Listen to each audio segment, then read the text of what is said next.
The PodAskew Podcast is a proud member of the Big Heads Media Podcast Network.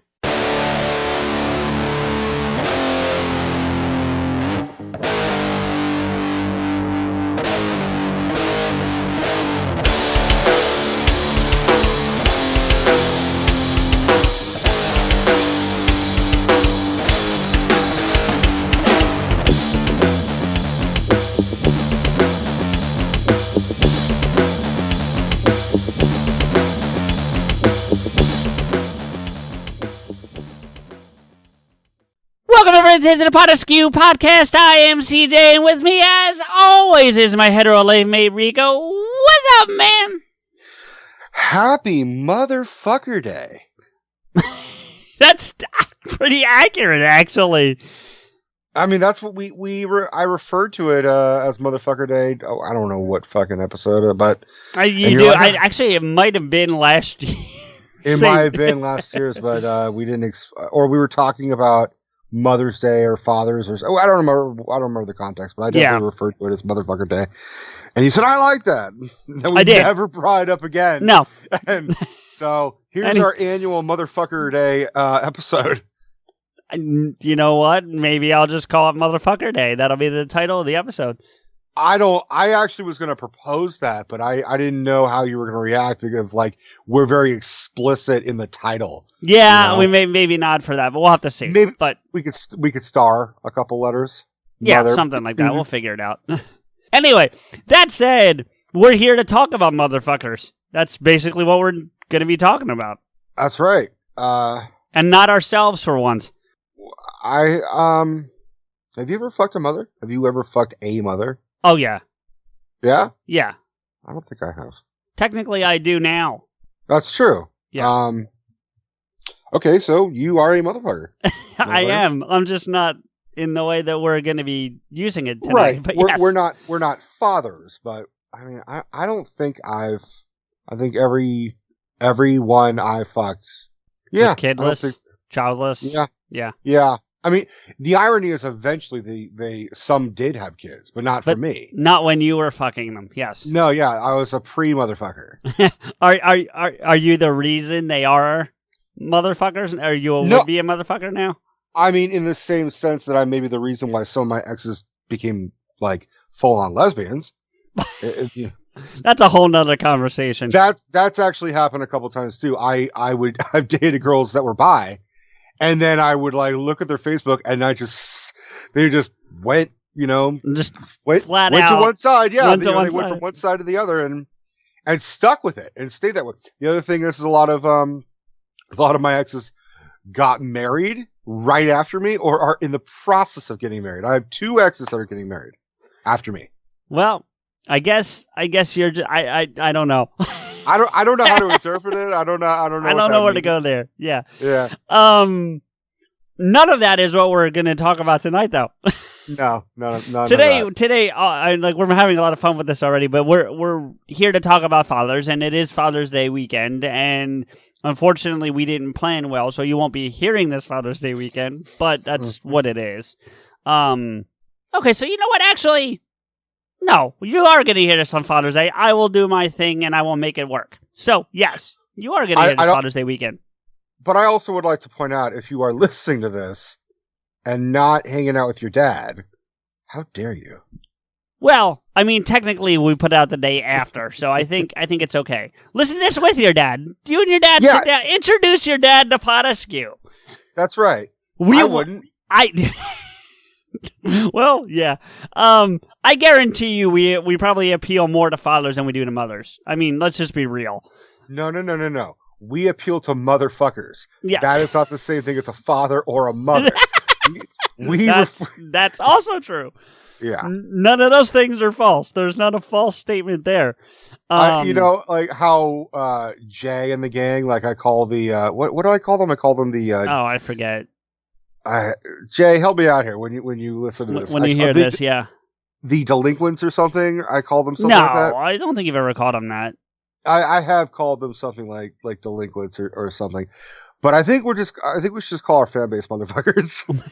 That's too generic. We need something more specific. Anyway, moving on. PodAskew motherfuckers? PodAskew motherfuckers.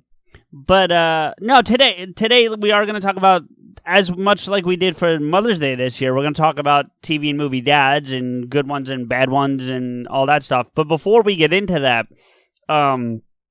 you had suggested, and I agree, that we should discuss the passing of somebody who literally just passed away, 2 days ago, I think it is now? Yesterday. Yesterday? Okay. Ian Holm. Yeah. Who... Bilbo. What's that? Bilbo. Well, yeah, see, and here's the thing. You're right. He is Bilbo from Lord of the Rings. That's not where I know him best from, and honestly didn't even recognize him. Like, when I saw the things coming out when he passed about Lord of the Rings, the first thing, before I clicked on it and looked, my first thought was, that dude wasn't in Lord of the Rings, because, like, let's be real, in the Lord of the Rings, Bilbo, while a pivotal character, is not on screen a long time. He's featured in what? The Fellowship, and then briefly, I think, in Return of the King. In one of the 37 fucking endings of Return of the King, yes. He's more feeble and aged the fuck up. And also, I think, a flashback to when Gollum is still Smeagol, when they find the ring. No, is that not Ian Holm, though? There's a flashback of him in Fellowship. Oh, no. The flashback I'm thinking of is pre-Bilbo finding the ring. I'm wrong, so that's my fault. Yeah. Okay. But he also did have a cameo at the beginning of The Hobbit. Right, but the point is that he doesn't, compared to like Frodo and it's just, speaking of hobbits, like Frodo and Pip and Merry and Samwise, you don't see him nearly as much as them. Right. It's not his story. So where I know him best from is a movie we've actually done a commentary on, and that's The Fifth Element. That's where I know him the best from. Cornelius. Well, see, he delivers a line that I still use pretty frequently in my day-to-day life. I mean, it's not every day, but like if I'm trying to explain something and I'm having some fun with it, I'll be like, it's a, when they're talking about the bomb. No, you're not going to tell me it's a bomb. Because all these hotels have bomb detectors, so. What's his name? Vito Cornelius? Yeah. So that's the character, and that's why when I saw it, I immediately tagged Lilu Multiprops. Yeah. In the death notice. I was like, hey guys, one of your birthrights is gone here. One of your background namesakes, so to speak. Yeah. So, but he was also. Did you ever see the movie From Hell with Johnny Depp? I have not.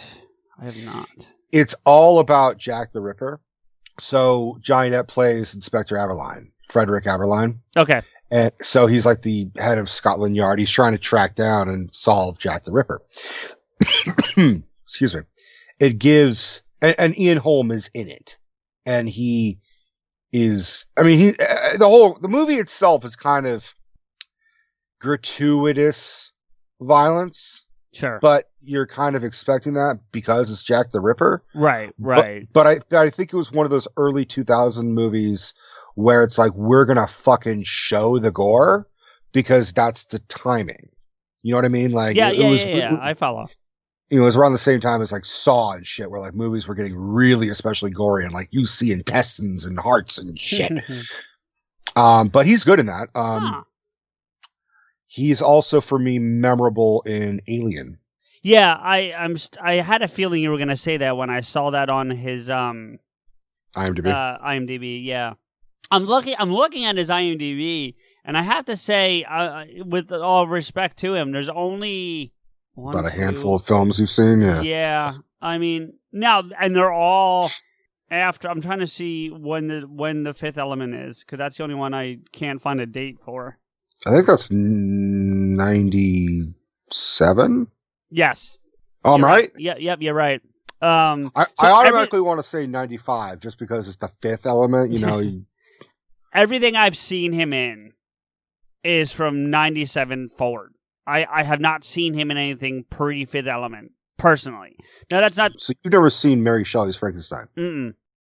Holy shit! That is even with, Ian Holm plays Dr. Frankenstein's dad, so he's the other. So he essentially is a father, right? In cinema that for a movie that at least I've seen. But Kenneth Branagh, who's the ultimate Shakespeare dude, and he played Lockhart in Harry Potter, and he played like the Russian villain or something. Yeah, I know Ken Branagh. Yeah. So he directed and starred in this Frankenstein movie, and it's weird. It is just a weird goddamn movie because Robert De Niro plays the monster. Like, Robert De Niro is... Interesting. I kind of feel like I want to see that now. It is bizarre because when someone first told me, like, dude, there's a fucking movie where De Niro plays the Frankenstein monster, my immediate thought was, like, him scrunching up his face and that De Niro smile that he does and be like, look at me, huh? I am the Frankenstein monster. What are you going to do, huh? You fire friend bad. Oh, like... I briefly want to list off the ones I've seen because I can do it very quickly. Fifth Element, of course, the one I know the most from. Right. As we already kind of discussed, Lord of the Rings Fellowship, and then also Return of the King. And then there's a couple that I've seen. There's actually a couple I've seen all within the same year. One of which I've only seen once, so I wouldn't remember. The other two, I actually didn't realize it was him until I just saw this and I went, oh crap, that is him. So, Day After Tomorrow is the one I've only seen once. Same. I've only seen it once. Garden State is a movie I really enjoy. I saw that twice, but I saw it when it came out. I have not seen that movie since I own that movie, so that one. You would own that movie. Ultimate pride and Well, I also very much identified with Zach Braff's character when it came out. Like I felt very much like he did. And then The Aviator.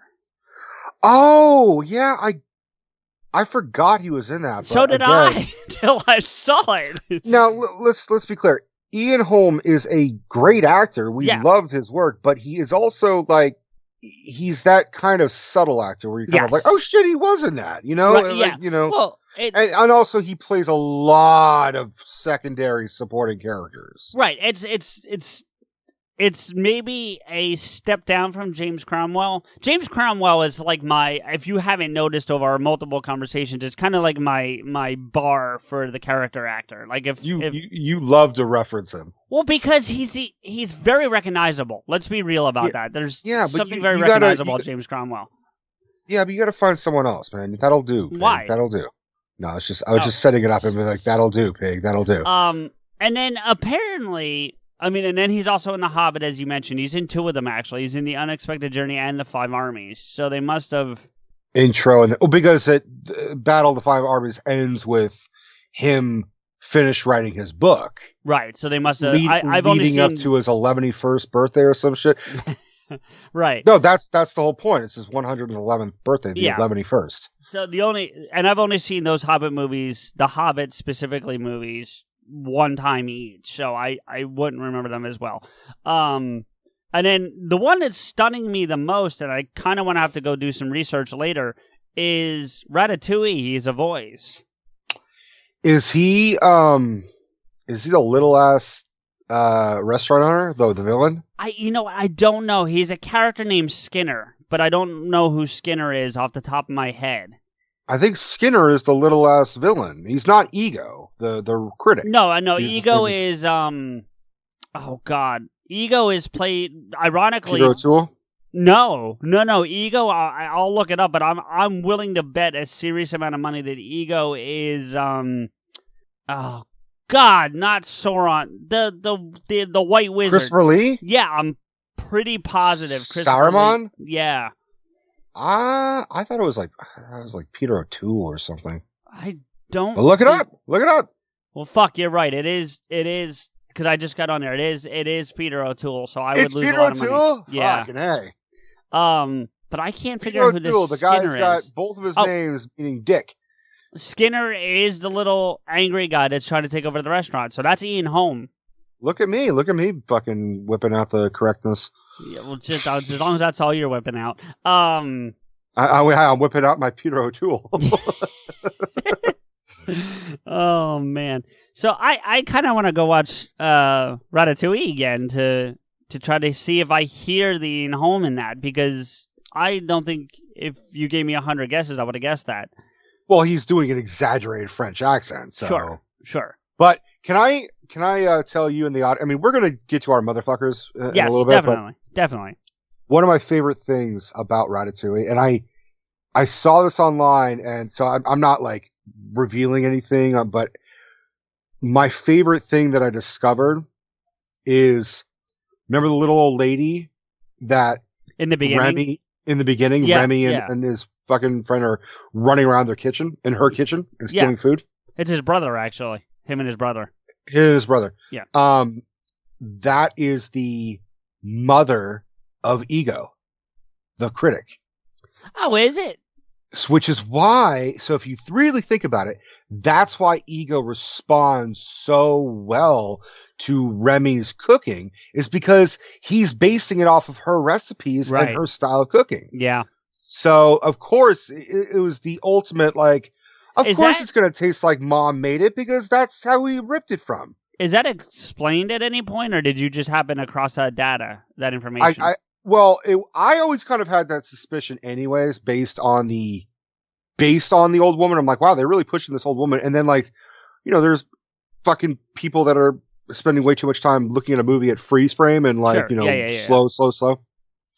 And they see that like the plates and chinaware is like the same as in the flashback when Ego's a little kid and he's served the ratatouille. So it just, I mean, I haven't gone as far as called up Doug Frankel and been like, hey, yeah, we actually have someone that can confirm that for us, don't we? But I mean, it's kind of been like established, and it's not one of those theories that needs to be proven, but it's a strong ass theory. Right. It's kind of like, it's like the theory that like Jessie. Well, you haven't seen Toy Story, so it doesn't matter. Yeah. Jessie is the female cowboy. She's the cowgirl. What am I saying? Right. I know that much. Yeah. She is she was the long lost toy of the kid who owns, Woody and Buzz. She was his mom's when she was a little girl. Ah. But they never explicitly say that, but it's kind of like, okay, that makes sense. I can't even find that character in the IMDb list, like the woman. Oh, the mom? Yeah, no. In back to Ratatouille, the woman's hat, the little lady. The love interest? No, the little old lady. She doesn't say anything. I thought she yells rat at some point. I think she just screams. Well, then maybe they just, there's nothing. Anyway, we're spending too much time on that anyway. But enough about the mothers. Let's go back to the motherfuckers. Yeah. Although Ratatouille's still one of my favorite Pixar all time for me. Really is. My brother Joel loves that movie. He's like, I could watch that movie. Like, it's one of my all-time favorite movies. I'm kind of with him, and I see why, because I know he does the restaurants thing. But well, he also has kids, and he's like, man, I found a movie I could actually watch with my kids that like I'll sit and enjoy. But I told him that whole theory, and he was just like, what? He's like, really? But yeah, going back to Ian Holm for a minute, just to as Kev's famous for saying on Babylon, big bucket of win for real. Like, Absolutely. I may not be as familiar with his work, but he certainly worked pretty much his whole life and was really good at it. So if I'm seeing this right, his last credit actually I think is Lord of the Rings. Or you mean The Hobbit? Or I'm sorry. Well, yeah, technically The Hobbit. I'm sorry. You're right. As Battle of the Five Armies. Right. So now, real quick, Rico, because I know you're into these games and stuff. They made an Alien game about 6 years ago called Alien Isolation. It's actually supposed to be a sequel, I think, to Aliens. Like it's like a 0.5 type sequel. Like it's part of the continuity. We'll put it that way. And apparently he came back and actually voiced the character Ash. Nice. Yeah. So, but anyway. we are moving forward to what we are here to talk about, as you nicely put it, motherfuckers. Yeah. And that is different TV and movie dads. So do we want to start with TV? Do we want to start? Because I feel like TV dads are more recognizable. TV dads? Sure, we can do TV dads. Well, it's just because they're in your face more. Like, you see them on a weekly basis. Like I could ramble off, like, I'm looking at a list, but even without the list, I could probably ramble off a bunch of TV dads. I don't know if I could as easily ramble off film dads. Yeah, we could work on TV. I think I have a stronger sense of movie dads. Well, we're going to do both, I mean, ultimately. Yeah. And we're not going to do a ton. Now, I mean, I'm looking through this TV list that we're both supposedly looking at. I don't know if you've got it up, but the first one that jumps out at me, and it's not the first one on the list, is Dan Connor. Yeah, I would. He's on the list. He's like number 5 or 6. Six. Yeah. Yeah. I mean, we actually we've talked about it. We did a whole episode about Roseanne Barr early in in PodAskew called "Lowering the Bar." Yep. And we talked about John Goodman and the significance of. I would say, us personally, we probably watched Roseanne more for Dan than we did for Roseanne. Oh, for sure. Yeah. Obviously we can identify as just a male, but like, I would say that he's the goofy fucking dad, but he raises his kids, as best as he can. And he does it, when he gives them a stern voice, but he also does it in a jokey, quippy kind of way. I would actually say for me, it was Dan and Darlene. Sure. It was everybody but Roseanne. Yeah. And to prove that, there's a whole show now with everything but Roseanne. And it's still pretty good. I haven't made the leap yet. I'm sure I would give it a shot. I think it's on Hulu. I think you can go on Hulu and watch it. I have so much other shit to watch first. Yeah. In that same regard, real quick, just because I did a quick binge, and I don't think either of us are going to have a lot to say, but a TV dad that's growing on me, has grown on me, and I'm truly enjoying, is Murray Goldberg from The Goldbergs. Mm-hmm. Yeah, I haven't seen any of it, so I'll take your word for it. He's got a very unique fathering style, but it is really been interesting to watch, and I'm all caught up at this point. I've been caught up for like a week or two at this point, but so I'm just waiting for hopefully new episodes in the fall, but who the fuck knows with all the COVID stuff. But hopefully we're getting new episodes, but still, he's one that he is like Archie Bunker without the racism.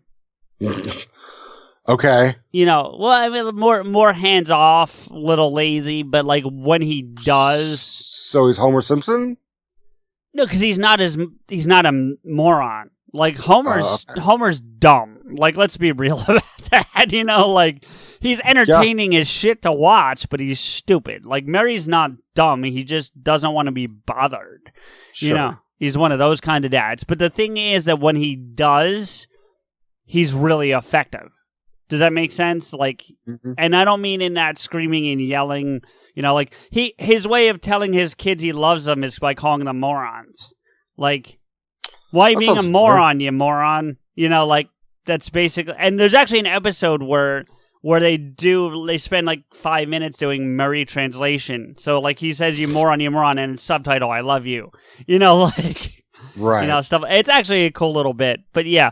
So I would say him as well for just more, modern current day sitcom television. He definitely should be on the list. I don't see him on this one because I don't know when it was compiled, and B, it's like I said, it's a newer show. So sure.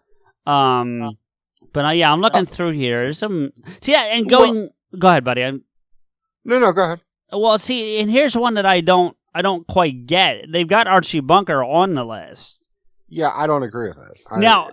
I love how they preface with, despite the fact that he's racist and homophobic and sexist and xeno, it's like that means right, he's an awful person. That's kind of where I'm at too. Another one in that same regard, but not nearly as offensive, I think, would be Al Bundy, Ed O'Neill's character. Yeah, I never particularly liked. I didn't like the show. Neither but did I. Yeah. I liked the initial premise that. Well, let me say this. I read a bit of trivia about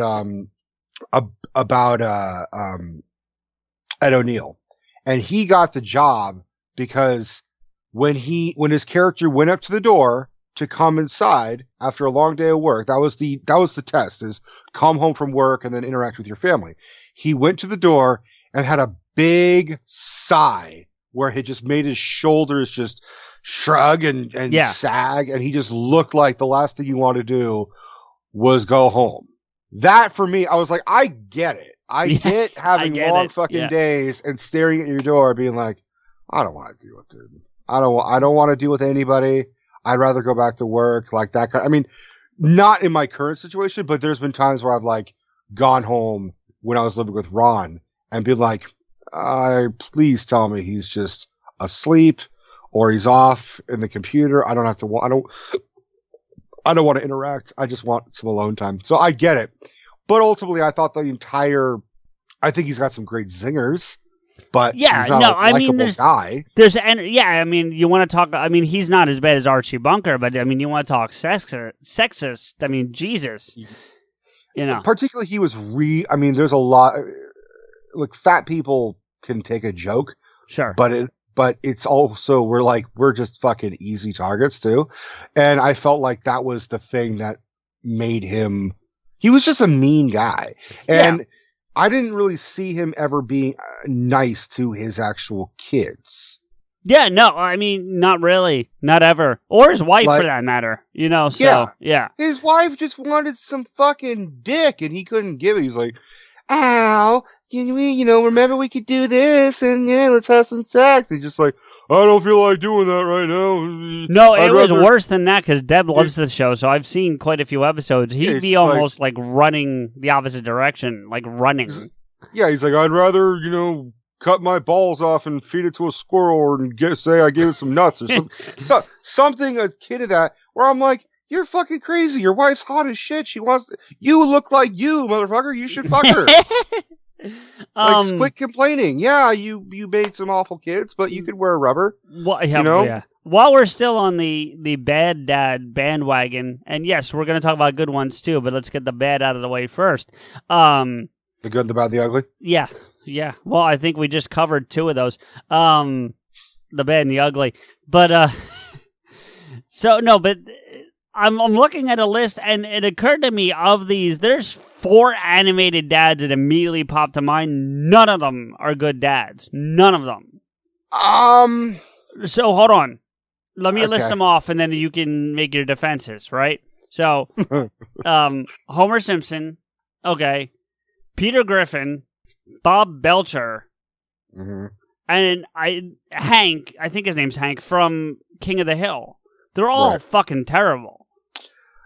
Most of them are terrible. I would say the biggest difference for Peter Griffin and Homer Simpson, for example, is Homer actually does love his kids. That's true. He's lazy and he's irresponsible and he's dumb and he fucks up Springfield on a numerous basis. And he also fucks up his kids. I mean, yes, he strangles Bart, but that's Bart kind of like, I wouldn't say deserves it, but he's not helping either. Yeah. Whereas Peter is just ruthless to his children, especially Meg. He is the worst to Meg. The whole family is terrible to Meg.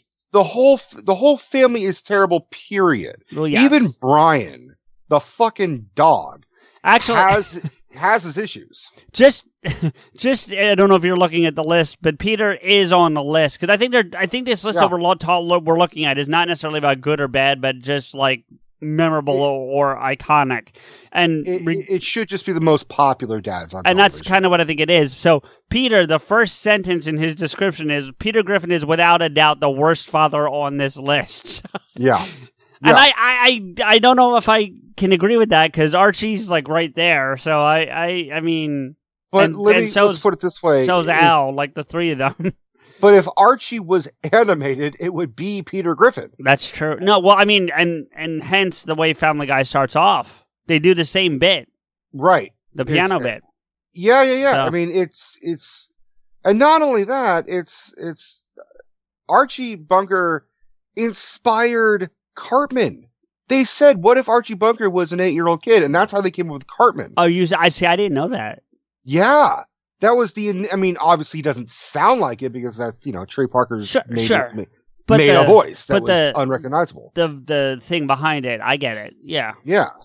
But I think Homer genuinely he definitely loves Maggie. He fucking without loves question. Maggie. Yeah. He ignores her and he's an irresponsible dad, but the love is there. And every time he fucks up, he makes up for it. He goes above and beyond. I mean, you and I are going to do a whole Simpsons episode at some point anyways. Yes. Well, we have a guest coming on that we've had some scheduling issues with, and that's what's delayed that. So. Right. But I do have to bring up one of my favorite parts, which goes along with my defense for Homer. Sure. Is he had the opportunity to leave, he's stuck at the nuclear plant for Maggie, and he did it. Like he put up a bunch of signs. No, he went back. He went back. Yeah. He left. It was working at the bowling alley. Yeah. Right. But there was a sign, which is actually one of my favorite Simpsons episodes. Period. I love that episode. Right. There was a sign I think Mr. Burns had put up where it said, "You will never leave here" or something like that. I think you will work here forever or something. Yeah, or don't ever leave here, or don't ever leave here, or something akin to that. Yeah. And he had put up pictures of Maggie strategically where it said "Do it for her." Yeah, and it's all because the conversation I remember because I think the power went out or something, so they couldn't watch TV. So they're telling stories and they're looking at a photo album, and there's no photos of Maggie in the photo album at all. And so they're telling the story about how Maggie comes to be, and then at the end, because I remember this, because at the end Lisa's like, "Well, that still doesn't explain why there's no pictures of Maggie in this photo album," and he said it's because they're in the most important place I need them. Right. And it's all on the wall. And I mean, for someone who, eats more food than he has brain cells, like he and drinks drinks, yeah. and overall has either self-infliction pain or accidental. I mean, Homer Simpson should have died way before fucking Maude. Let's be real. Do you know? I don't know if you'll find this interesting, and it's probably better for our Simpsons episode. So if you remember this when we do it, remind me to tell it again. But do you know the episode where they're going to knock down the house with the wrecking ball, and Homer jumps on the wrecking ball, and when it hits the house, it basically cushions the blow and doesn't damage the house at all, except for like a little bit in this chimney. Vaguely, I remember they used that bit a lot in the movie. Well, okay, so but it's originally from like a early episode, yeah, right. The MythBusters tested that. They actually made a life-size. They made Homer to scale. The whole bit, and it legit, and they made him to scale in terms of what he should weigh and whatnot, and it actually worked. It actually stops the wrecking ball from destroying the house. I do remember that. Anyways, yeah. So, but yeah, it's really kind of leading me to go to like animated fathers are pretty terrible for the most part. I haven't really seen Bob's Burgers. Bob is he's not a terrible father. He's just, you know what it is? He just has no self-esteem about anything in his life except cooking. Well, that doesn't necessarily, I mean, I don't know. That doesn't make him a bad father. No, but so much so that he just is like dismissive of doing anything parental at all. Ah, okay. Do you know what I mean? Like he's just so like doesn't want to be bothered. Like he actually would have been better off not having a family. It's almost like he had a family so he'd have employees to run the restaurant while he cooks. Like that's really what it. They never say it, and they've never even alluded to it, but it's pretty. It comes across, So right. And then, go ahead. Well, for Hank, you see, I didn't watch a lot of King of the Hill, but the episodes I saw, he was terrible. I mean, I think it's, from my understanding, from the little I've seen of King of the Hill, he is just that dad who all of the problems are, how am I going to, handle seeing someone who's gay? And then he has to get over his own prejudiceness, Right. And then I think the best example that I remember him telling his kid, him telling Bobby to not judge someone for being gay. And then he himself has to interact with someone who's gay and how he's forced to take his own advice. So I think in that sense that he is raising his children to be better than him, but he still has to deal with his own fucking problems at the same time. But I was always a bigger Beavis and Butthead fan. I was never a King of the Hill fan. Right. And that's the irony is I know it's supposed to be the same character, but he's clearly much different. No, it's not the same character. Well, there are theories that it's the same. The voice is the same voice for sure. Yeah, the voice is the voice. Ironically enough, is the same. Is based on his dad, on Mike Judge's dad. Okay. So it's oh hey, you kids been whacking off in my tool shed. That was Mike Judge's dad. So, despite the fact that Mike Judge voices almost every male on the show, and they all more or less sound differently. There's a guidance counselor, or he's one of their teachers. Okay, really kind of hippie and laid back. Yeah, I know who you're talking about. Yeah. And then there's the principal, just wheezing the entire Beavis and Butthead, you're expelled.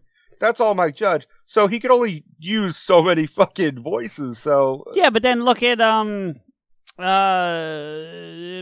fucking Family Guy, Seth MacFarlane. He does quite a bit himself. Well, yeah, but I mean, Peter Griffin is based on a security guard in Rhode Island.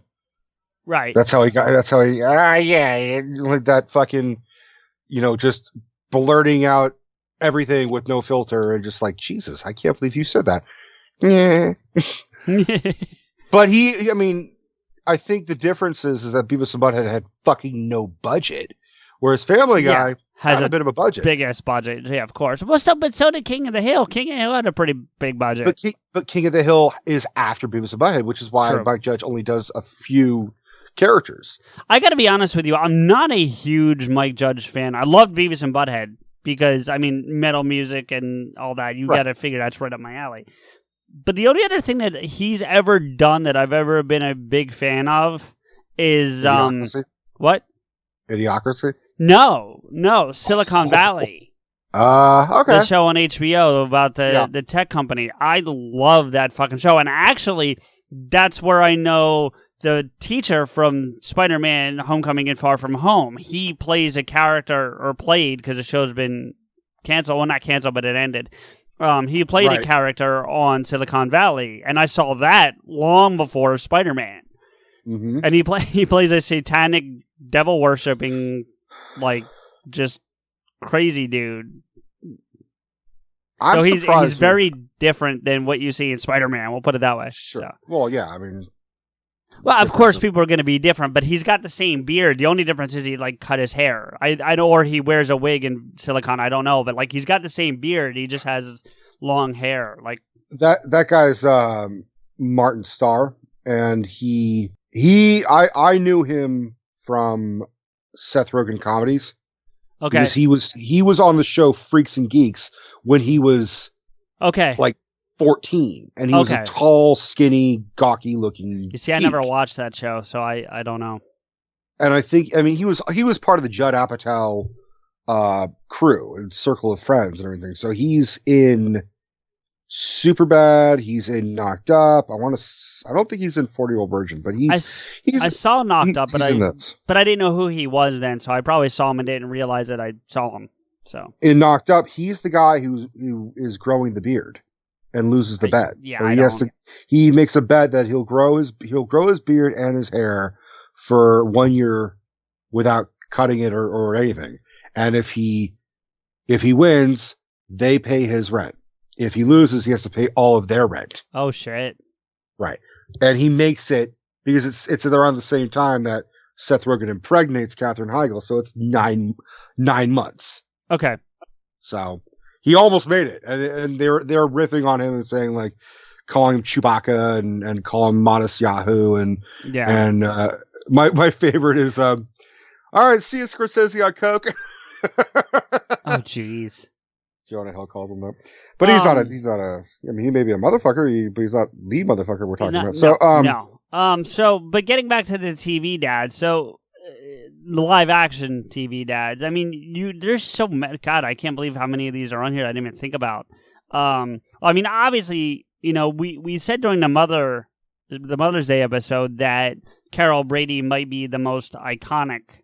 You know, maybe not the best, but certainly the iconic mother. One of them, at least. Yeah. Yeah, and you got to go the other way with Mike Brady, her husband. You know. There's a story. I mean, he is the title character. It's his name. Yeah, true, because she wasn't Carol Brady before she met him, so she would have been Carol whatever, because I don't know if they ever say her surname, but... I don't think I don't remember. I'm never a massive... neither was I, but you still know where it is in the TV, the TV pantheon, you know. So, yeah. You know, and then you have Danny Tanner from Full House. Which I argued he was actually the mother of that show. I remember that. And technically on the list here, they only say Danny Tanner, but really you got to think about, it really is like the three of them, you know, well, they're conglomerate. Uncles. One's just a friend, really. Joey's just Joey. They never call him Uncle Joey. He's just Joey. No, they call him Uncle Joey. No, they call Jesse Uncle Jesse. They never call him, no, dude, I've watched enough Full House to know. Okay. I've always thought they called him Uncle Joey, but you may be right. The ultimate funny thing is that Uncle Joey, the name Uncle Joey, is now trending on Twitter, and it's because of there's a comedian, Joey Diaz. He's the heavyset guy who's usually on Joe Rogan. Okay, and he has his own podcast. He's a heavyset dude, and his voice is like this, like you. He calls everyone cocksuckers. He almost looks like the guy who plays Murray Goldberg on the Goldberg. It's Jeff. It was Jeff Garland. Jeff Garland, just a big fat dude is really what this. No, but guy even the face, they look similar. It's kind of surprising. Right. So his nickname is Uncle Joey. So they're not to timestamp this, but we are because we're going to release this pretty soon. Sure. Is Joe Rogan and Coco Diaz are trending because people are now kind of aware that they can be very offensive and they don't give a shit what they say. Mm. So now Twitter's like trying to oh, Joe Rogan and Joey Diaz are offensive. Yeah, they are offensive. And Uncle Joey is trending and people are like, what did Dave Coulier do? It's like, no, not that Joey, the other one. Yeah, that's kind of funny. Oh man. I don't want to go way off, but it's really just crazy where, you know, like, you should always be careful what you say, and we're always pretty cautious about what we say too, but I mean, like, it's getting to a point now where, like, Jesus, you know. I don't even know what they said, but, like, I'm here to tell you, if Joey Diaz someone was attempting to cancel him, it ain't gonna work, unfortunately. Right. I mean, he's offended me from time to time, but he still makes me laugh. In the same way, a lot of people that I love, you know, Richard Pryor has offended me, but it's comedy. Comedy is not... Without diverging or going off too far, it's like we've always said, you also have to look at timestamp. Like Joey, this Coco Diaz, maybe not a great idea, but like going back to Richard Pryor, that was, 80s, 70s, 80s. Like you have to kind of, look at context too. And that's... I mean, Eddie Murphy also. Like Eddie Murphy, both of Eddie Murphy's stand-up routines, his stand-up specials, yeah, Raw and Delirious, yeah, both feature him saying not only racial slurs, but homophobic slurs. Sure. And, that was the most of the controversy he ever got, ironically enough, was him saying, I don't even want to say it. So yeah, don't just yeah. I'm becoming more hyper aware and more sensitive to words like that. Like I just. Well, yeah, me too. Another, because there's not that many more TV dads that I really kind of want to talk about unless they just happen to come up. But, you know, going into this list a little further, you got now this could be a real good quick discussion because you got Carl Winslow from Family Matters. And I would say, other than Cliff Huxtable, the only... Dun, dun, dun. What's that? Dun, dun, dun. Yeah. But other than Cliff Huxtable, really the only iconic... No, I take that back. Of the three, because there's one more. But one of the few iconic African-American fathers from television, because the other one would probably be Red Fox's character from Sanford and Son. Fred Sanford, yeah. Right. Yeah. I didn't know his first name, so I didn't want the character's first name. But I hear you. You know, and no, there's also. Am I missing one? Yeah, Uncle Phil. I mean, he's Uncle Phil, but that's he's true. still No, dad on the show. You're right, because he is. I mean, as much as he is father to Will Smith's character, he is actually the father of most of the kids on the show. So right, I agree. We know him as Uncle Phil, but he is a father. Yeah, he's still a father. Yeah, I agree. No, you're right, and I had forgotten him, not by any fault that it just slipped my memory. But right, the point is, we're looking at a list of 25 people. And there's 4 or 5 black fathers on this, as opposed to the other 20. Yeah, so you know this list could also be a little outdated because they don't include what's that show Blackish, which is supposed to be pretty. I've heard that. I haven't watched it, but I hear good things.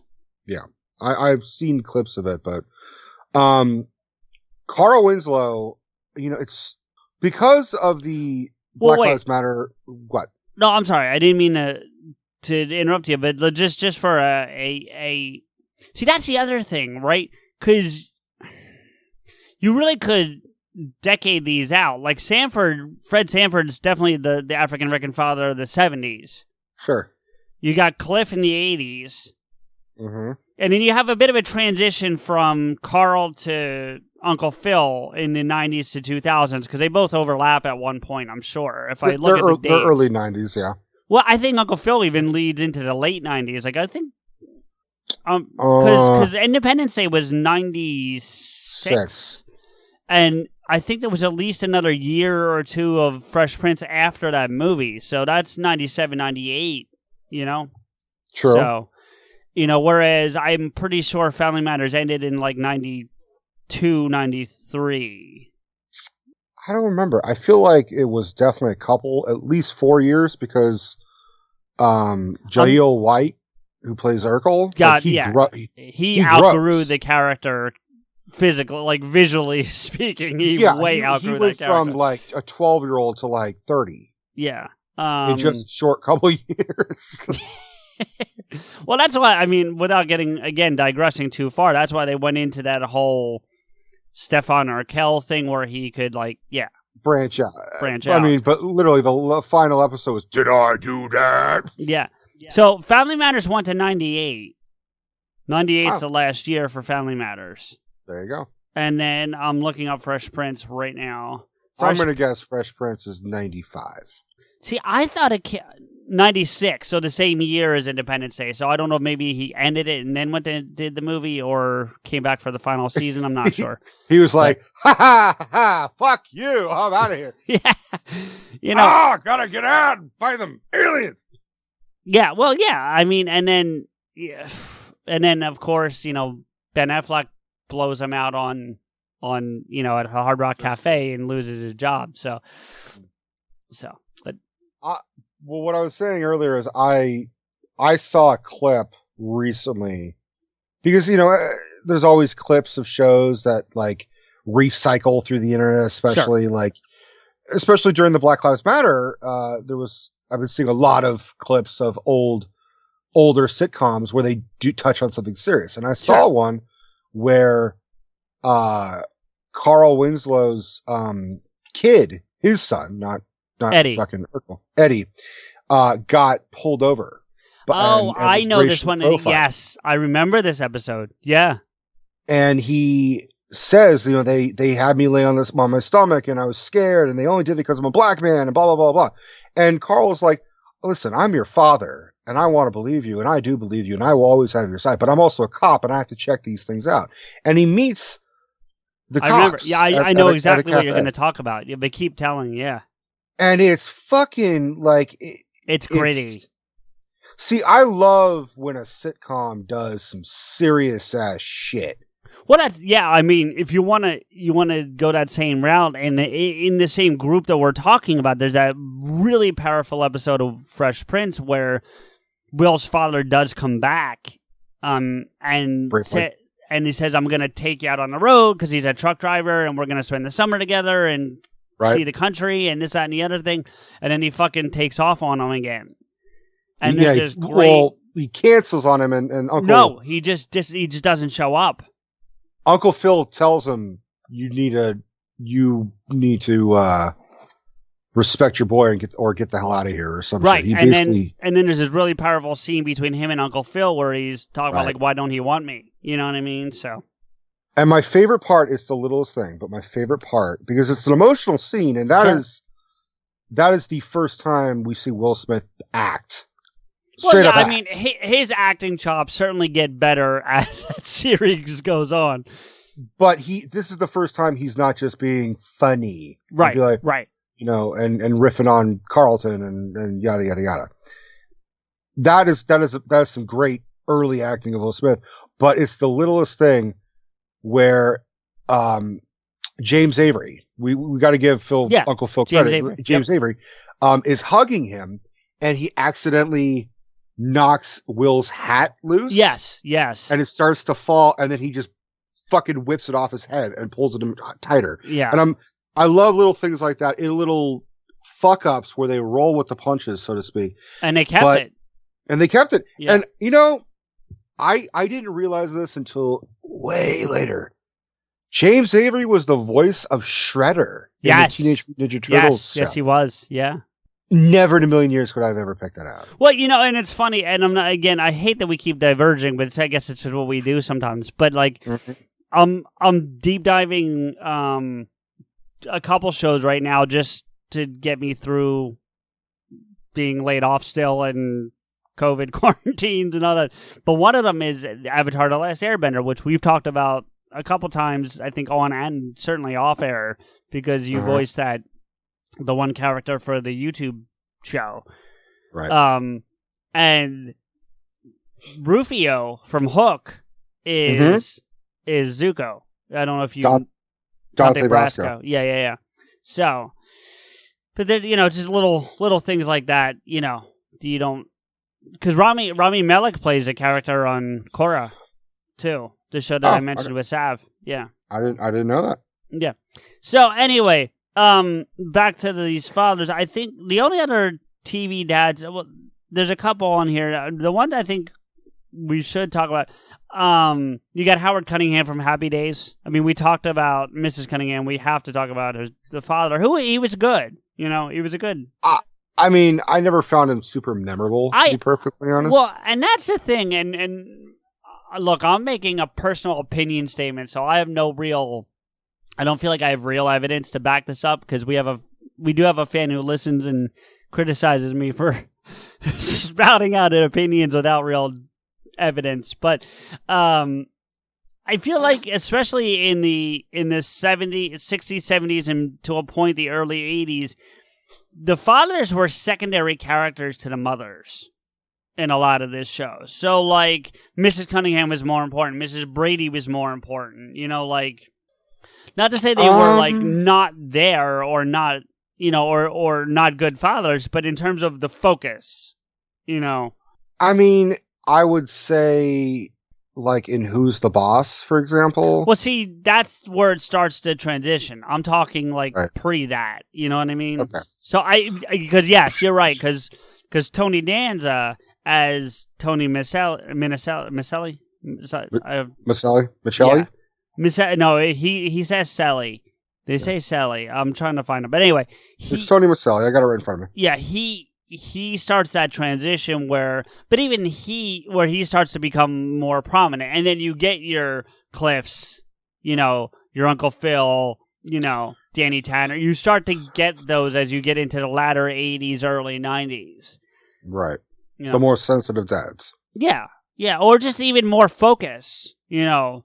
Like, and we keep bringing up Cliff.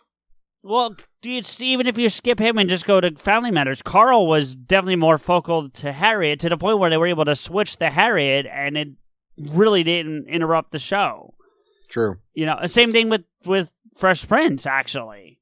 I think the worst thing Carl Winslow ever did was he shot a kid, and then he told Bruce Willis about it outside Nakatomi Plaza. Oh, shit. Anyway. They're both cops. I wonder if they're the same cop. Well, yeah, and I without looking, I can check real quick, but I honestly think he gets the... What?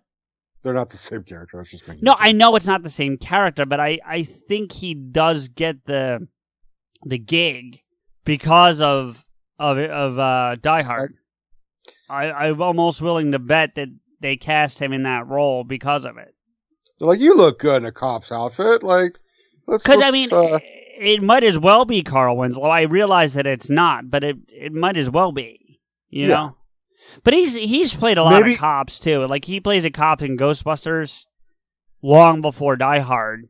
Mm. You know what I mean? So like that's his thing. That was his that's his typecasting. Yeah, I mean, but see, because Die Hard was at 88, and Family Matters got to be 91 or something, 92. It's not laying out right. It's showing up as TGIF series, Carl Winslow, but here we go, 89. So the year later.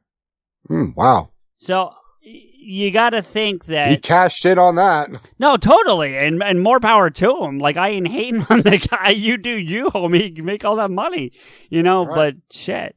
But yeah, that's where you go with these, you know, the TV dads. I think, and you know, there's TV dads that also. That's the other thing, and this is where it's maybe a good transition because you have what.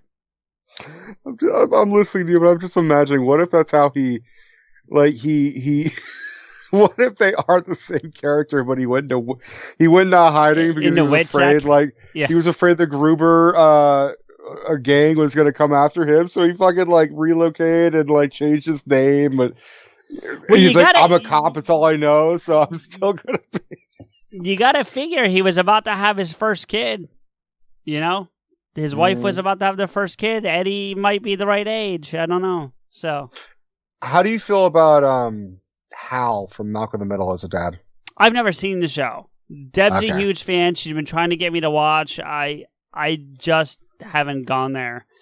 I think he's a better dad than Walter White. I think Walter White's an awful dad in Breaking Bad. Well, yeah, of course. So he goes into it with the best intentions, but then he just fucks everything up of his own choices. Same with Tony Soprano. I mean, there are popular dads of TV like Tony Soprano and Walter White and even Dexter to a certain degree. Dexter actually does give a fuck about the children and his own children. Awful human being to a certain degree, even though he's a vigilante of some sort. But then I'm basing our assumption of how do you become a good dad by how they actually treat their kids. I agree. I agree. And Tony Soprano doesn't do shit to help his kids. Right. God, we didn't even get into Tony. I apologize. Yeah, please. He drives. There's a really good episode. It's one of the best early episodes of The Sopranos. He drives his daughter Meadow to go check out colleges, and on the way, he discovers an ex-mobster who had ratted out a bunch of the crew members years prior, hiding out. And so, as he's taking his daughter Meadow out, he fucking stalks this guy and kills him for being a rat. And I'm like, wow, what a great guy. He gives his kids lavish fucking lifestyle and everything, but he's always yelling at them. And then there even the quote unquote nice moments where he talks to AJ or Meadow and is a father figure and he's like, listen, you gotta do it like this. You gotta listen to me, okay? And even then he's just they're all fucked up. Both of his kids are going to be irreversibly fucked up, like based on how he raised them. So Tony Soprano and Walter White, ultimately, just some of the worst fathers based on the fact that they just traumatized their children. There's actually a guy that he plays in two separate series. It's one actor. He plays one of the best TV dads and one of the worst TV dads that I've ever seen, and it's the same actor for both series. And that's Tim Allen. Oh, Tim Allen. Home Improvement. In Home Improvement, as Tim Taylor, yes, is he klutzy and have all those accents, but he's a good dad. He cares. You talk about how we teach his kids. He's a little bit of a male chauvinist, but he's great to his sons. He treats them well. He doesn't, you know what I mean? Like he struggles sometimes being equally balanced, but I think all parents struggle with that, so I'm not going to hold that on him so much. But then if you look he's the dad stereotype, if I could be so bold. But if you go and look at his other character in Last Man Standing, which is basically Home Improvement flipped, because now he's got 3 daughters, no sons. And he's more conservative. Right? Oh, he's very conservative. Very, okay. He spent, it was on ABC for a number of years, got canceled for a year, and then Fox picked it up. Surprise. Okay. And in the first couple seasons, he does nothing but trash Obama. Constantly take shots at Obama as president. Wow. That's disappointing. Yeah, no, it's very disappointing. And Deb loved the show, so I ended up having to watch a handful of episodes, and it was it was hard to watch. It really was, for me anyway. It would be even harder for me because I'm like, you were Buzz Lightyear. What happened? Yeah. So, and there are people I've talked to off air, and I don't want to name them because I don't know if they'd want me to, who have said that he is closer to Tim Allen is closer to the Last Man Standing version than the Tim Taylor version. Yeah, I've heard the same thing. I've heard, and I mean, we don't really need to branch off on this too much, but he has definitely said, I'm afraid of saying that I support Trump because, there's this automatic stigma. Well, I got to be honest, back then when Trump was running, it was a whole lot less of the murkiness of, I wonder what Trump's going to be like. I wonder how far. Now we know. Now we know. And now I would definitely, if you're still saying I support Trump, I think he's doing great, then that's a problem. Yeah. You can only stick your head in the fucking sand so much. Exactly. So let's move on to. By the way, Donald Trump is the worst dad as far as I'm concerned. Yes. He's a motherfucker, but not in a good way. He's a daughter fucker. Anyway. He wishes. Yeah, or maybe. I don't think so. But in a way to transition to movies, because we do want to do that, there are some dads that have been on both mediums. They've been TV dads and movie dads. Two examples immediately jump to mind are Herman Munster and then also Gomez Addams. Did they make a Munsters movie? They have, yeah. I don't think it was very good, but they did make one. Oh, okay. Well, the Addams Family movie is far and beyond better than. I'm pretty sure there's a Munsters movie. I'll double check, but definitely Gomez Addams for sure, because you had him on the TV series, and then ultimately you had Raul Julia playing him, playing him on the movies, which are amazing movies. I substantially enjoy the first one better than the second one, but I don't dislike the second one. I just like the first one substantially more. There's also 2 more actors that played. There's another one. They did a new Addams Family TV show that was based on the original show, but like modern day essentially. But Tim Curry played Gomez Addams in Addams Family Reunion, which was sort of connected to the first 2 Addams Family movies, but not really at the same time. Like, it was clearly they clearly wanted to make a third Adam Sandler movie, but Raul Julia died. Right.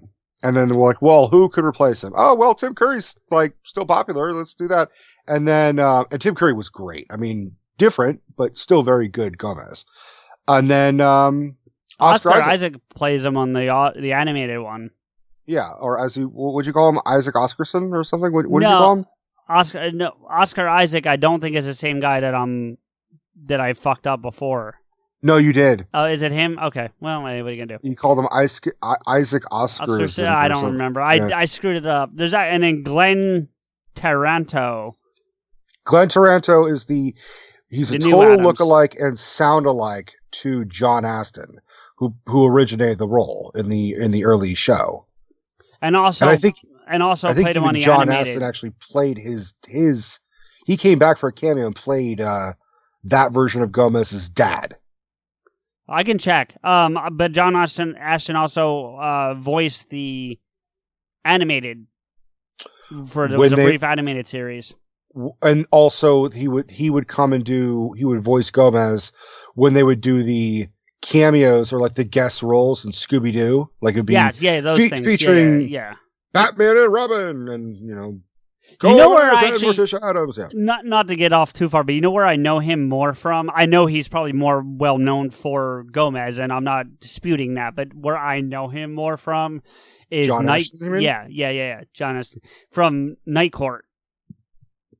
Got it. He plays Harry's dad, who's in a mental institution. I've never seen Night Court. I don't know you would actually like that show. I think you would like that show quite a bit if you can find it. Yeah.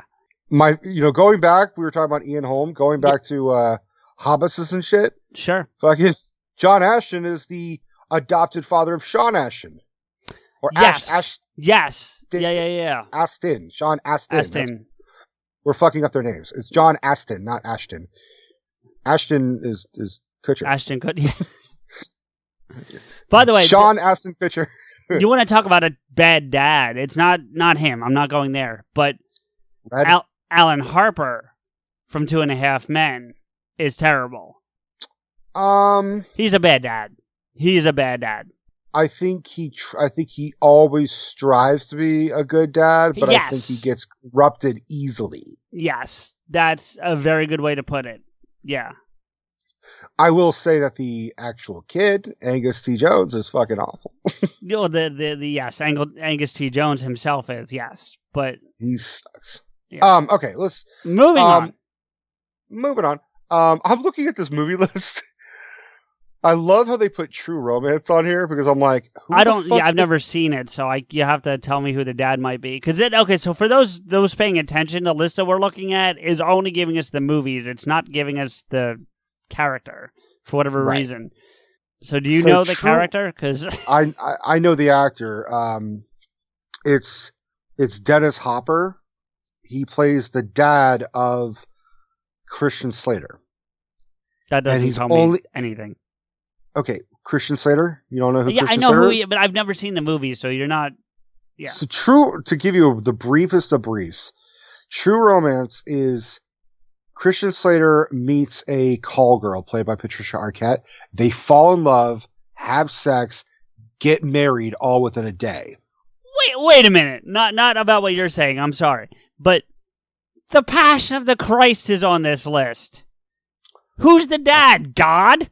I mean, what the? Like, what the fuck? Well, maybe their argument is that Jesus is the father of us all, or something. I guess. I mean, I know what. No, I think it's Mel Gibson trying to say that he's the dad. Look, I'm here to tell you, like, if I watch The Passion of the Christ, I'd be like, Jesus and God, you are not the father. Yeah. That's a fucking who made that goddamn list, man? I don't know, man. Like, I'm looking at this, I'm like, To Kill a Mockingbird. Yeah, okay, I'm with you. Yeah, agreed. Lion King, fucking Mufasa. What a great goddamn dad. Yeah, even if he's only in the thing for like 10 minutes, but sure. Nah, a little bit more than 10 minutes, but he peppered throughout the fucking movie. Sure. Armageddon, all right, Bruce Willis.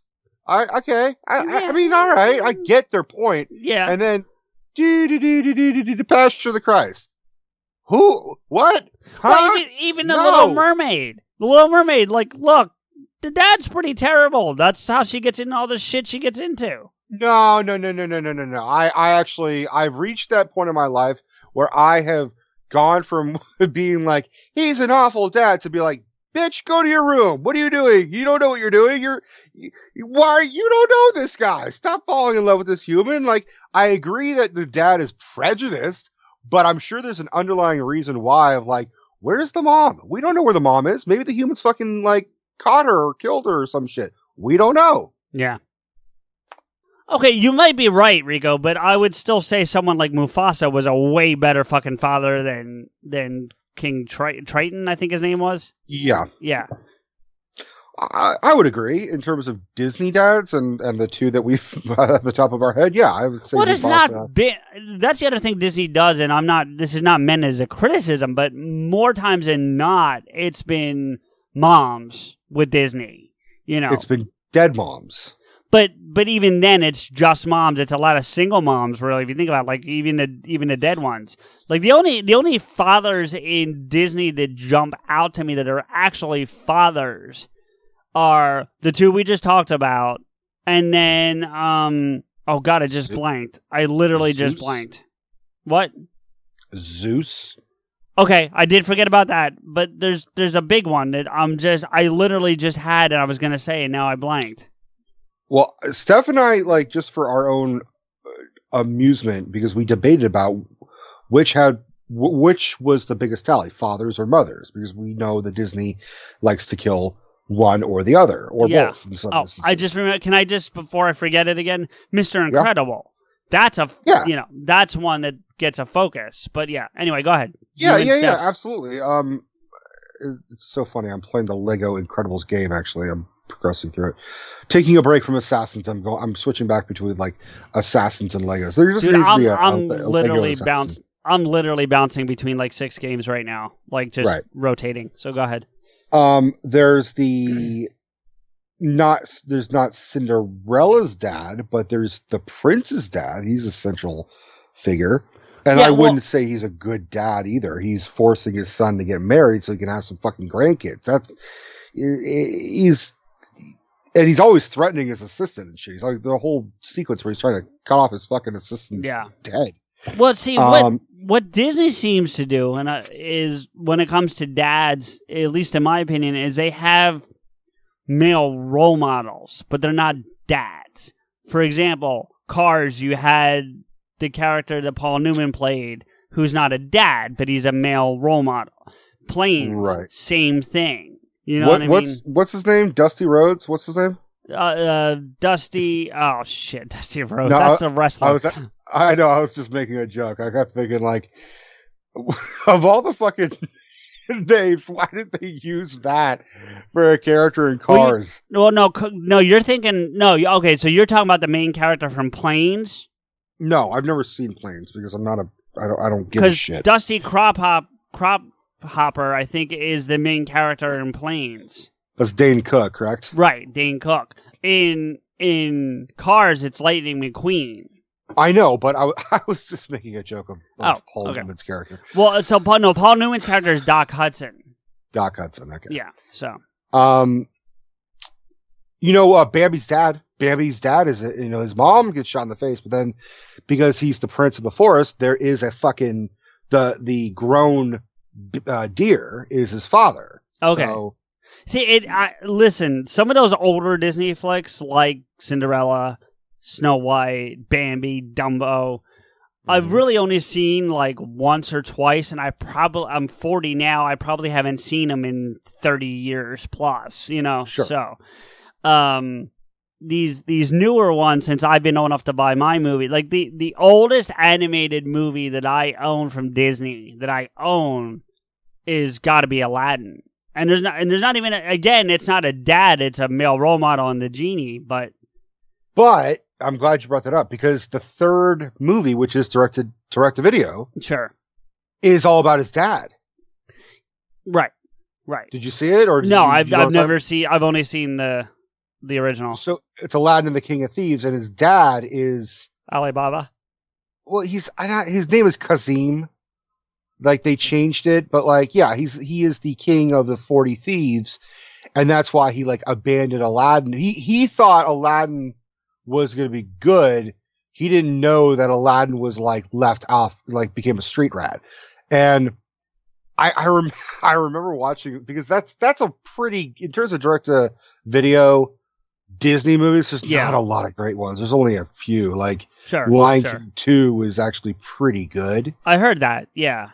But I'll probably watch anything with Neve Campbell. Neve Campbell plays Simba's daughter or something. Okay. Yeah. So, but yeah, King of Thieves has got some, is pretty entertaining. Not to mention Robin Williams comes back, which I want to ask you this, because Robin Williams has played a lot of dads in movies. Okay. I'm trying to off the top of my head, but the Birdcage, True. He was in a movie called World's Greatest Dad, where he's not the world's greatest dad. It's a really dark black comedy. It's a Bobcat Goldthwait movie. Okay. That's a hard movie to watch now, and after Robin's passing. Sure. Because his son is played by that kid in the movie the Spy Kids franchise. He plays the curly haired boy. Isn't that the kid from Malcolm in the Middle? No. Okay. He's the same kid who was in, like, he had a cameo in Machete. No. You would recognize him, I think. But he's this awful teenage boy, and he's horny, he's masturbating to everything, he's peeping on the next door neighbor, and Robin finds him jerking off, autoerotic asphyxiation, like hanging himself, kind of leaning forward. And then he finds him later throughout the film, he has died doing that.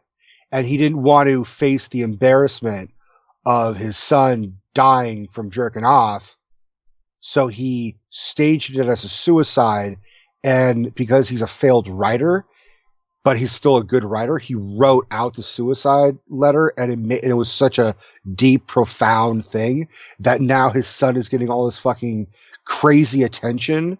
And because like, oh my God, he was such a tragic soul. And he's like, you fucking idiots. He was awful. He was the worst kid ever. And he's also pissed off that he can't acknowledge that it's his writing. It's a really fucked up movie. It sounds like it.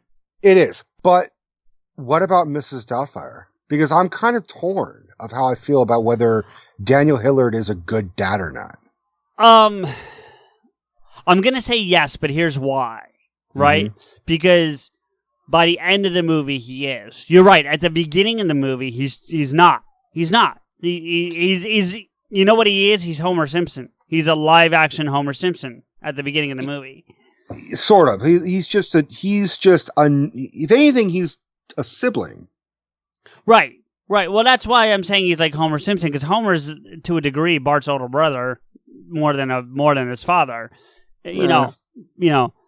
But yeah, he comes around. So I will say yes, because by the end of it, he is a good father, because he realizes. You know what I mean? He matures. But I rewatched that movie, and I'm like, there's a thing that they never discussed: the fact that he more or less stole $300 a week for who knows how long from his ex-wife.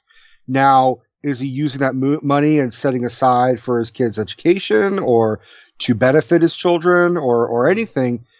Or does he return the money or something? We never discussed that, but I'm like, in the real world, he would have probably gone to jail for a form of fraud. Probably, yeah, that's true. Well, I mean, there's a lot of things like that in different movies, so I don't know if we can really start nitpicking Mrs. Doubtfire, but I understand what you're saying, you know.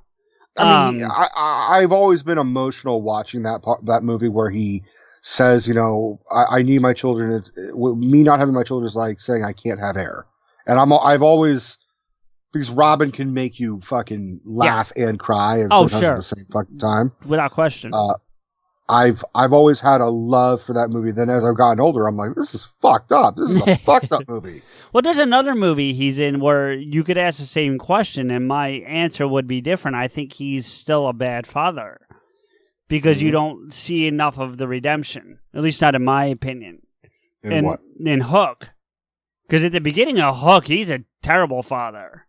Yeah. Oh, I would say he's, if you'll excuse the pun, he definitely grows because he realizes that he has to find his childhood. He has to find that childhood innocence to remember that he was the ultimate boy who would never grow up. Right, but he has to grow up. Yeah, and you don't see him really I mean, he has that happier moment at the end, but you only get like a couple minutes of it. You don't get like a whole lot of redemption. Whereas with Mrs. Doubtfire, I feel like you get more redemption in the parental.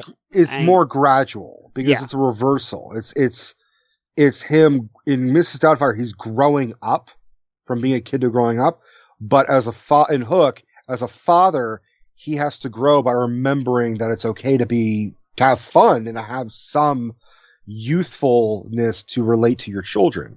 And I think there's the subtleties towards the end. You're right. Once he, hugs and kisses everybody and fucking Toodles flies off and fucks off in London,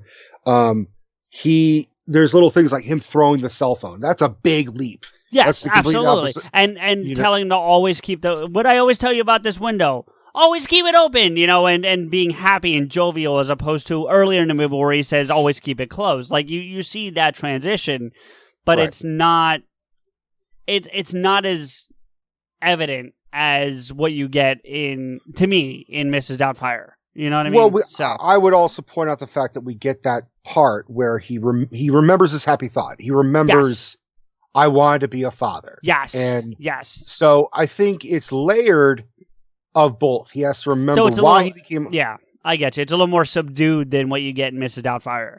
Right. Because in Mrs. Doubtfire, we're watching him cook and clean and interact with his children. But not only that, but he gets his house in order. Because remember the first time the social worker goes there, it's a fucking disaster.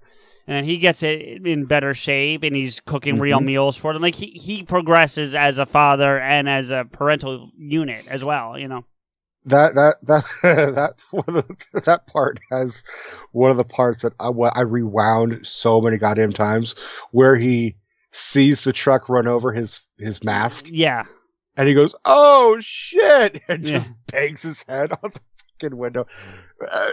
10-year-old Rico loved that scene. No, it's a good scene. It's a good scene now. So here's a quick question for you about Hook, and it's not about the parentalness of the character. What do you say his name is in that movie? Robin's character? Peter Banning. Okay. All right. Then I guess I'm just wrong. When I was little, I heard it as Panning. So did I, and to this day, until right now when I read it on IMDb.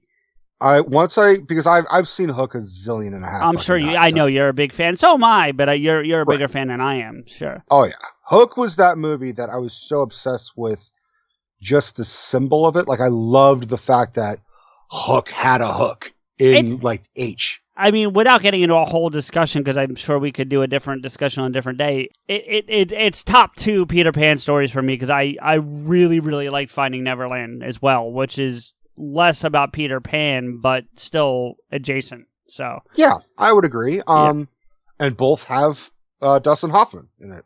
Yes, you're right. I had to think about it for a second, but you're right. Yeah. In fact, Dustin Hoffman, after he filmed Hook, all of his friends, including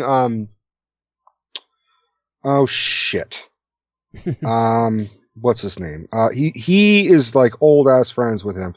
The guy from The French Connection. Help me out here.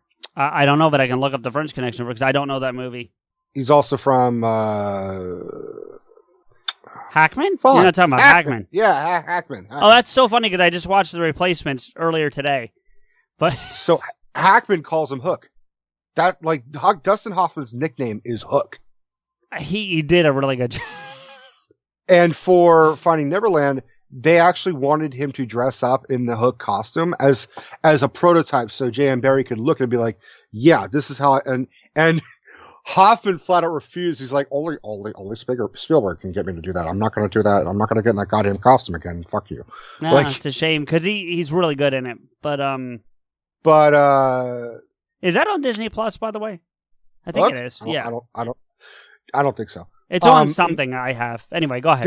This has nothing to do with our conversation, but I actually do like the live action Peter Pan that came out in like 2003 or 4. With Walken as Hook? No. With Jason Isaacs, the guy who played Lucius Malfoy, he plays Hook. Okay.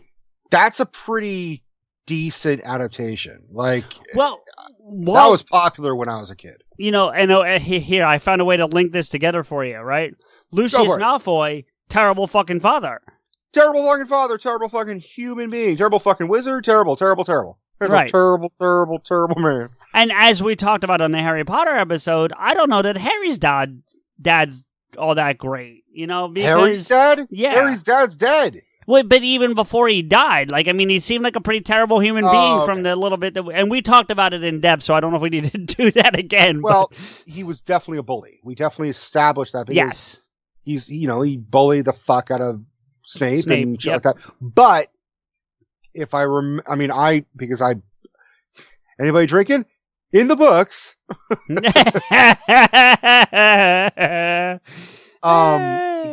He actually grows up. He actually, once he and Lily actually become a couple and Harry's born, and he starts to grow up and relax a little and not be so fucking big-headed. But then Voldemort fucking killed his ass, so it didn't really. I mean, if we want to stick in that franchise for one more second, Bad Father, because we talked how terrible the mother was on the Mother's Day episode. Mr. Dursley? Yeah, he's fucking terrible. He's a worse uncle than his father. He loves his kid, but he's also, he doesn't give that kid any fucking guidelines and growing up. And much like we said about the mom when we did the mom episode, she might love the kid, but she's terrible to him for the most part, It's kind of insane how Dudley grows up despite his parents. Yes. Because he only realizes, there's a theory that when the Dementor attacks him and Harry, what he sees is how he truly is to Harry. That he's been one of the worst bullies, and he has ruined Harry's first 10 years of his life. Right. And that's what makes him realize how awful of a fucking human being he is. And that's what sort of snaps him out of his funk of being a bully and being an awful person. He grows up despite, and they even did like a little epilogue about like how Dudley and Harry are not close, but they're friendly. And they're like a Christmas card type of family where they send each other Christmas cards. And then they kind of drag each other's family to the respected houses of the other person. And the kids get along and the adults just sit at a coffee table all awkward as shit. Well, which is a big fucking leap forward, if I'm being honest. And I'm starting to spiral into just fun. So I'm going to throw a couple fathers at you, and they're not all Harry Potters. There was one more in Harry Potter, and then I'm moving on because Mr. Weasley's a pretty good father too. Great father. Yeah, great fucking father. Yeah, and not just to his kids, but really to Harry as well. I mean, so you get him, but then I don't know why I made this connection at all. But then I immediately go to fucking Jack Sparrow's dad from the third Pirates movie. I don't know if he was a good. I mean, no, I'm not. No, I'm not saying these are all good. I'm just rambling off fathers for us to determine. I mean, sure. I think bad dad. I think no, not good. I mean, certainly strict, but I mean, if anyone that's going to shrink my mother's head, kind of. I don't necessarily think that he shrunk the head. I think he found the shrunken head from whoever the fuck killed the mom. I think he did it. Or well, I don't think he explicitly. Let me put it this way: he didn't cut off the mother's head. He may have shrunk it to keep it on his person at all times. Yeah, and then he bequeaths it to fucking Jack. He's just like, "Here, Jackie, here's your mother's head." Like all Keith Richardsy and shit. I might have to watch that tonight. I love Johnny's performance in those movies. I really do. This whole thing stemmed initially because of True Romance. I didn't even tell you, like... Oh, yeah. Sorry. The premise. So, Because as we're talking about Harry Potter, I keep thinking, because I'm rereading Harry Potter, and I keep thinking of fucking Sirius Black, and I'm like, well, he's not a dad to Harry, but he's a godfather, but he's also kind of a shitty godfather in the same sense. He didn't get a whole lot of time to fucking do anything. Just to tie that off, if there's positive parental models there for Harry, it's got to be Mr. Weasley. And to a lesser extent, Dumbledore. And then, because I think that, in case you're going to go, and so I can cut you off here, if you're going to go Hagrid's more like that weird uncle that's really good to you, as opposed to a father figure, you know? Yeah, but I would even put Dumbledore as that eccentric grandfather too.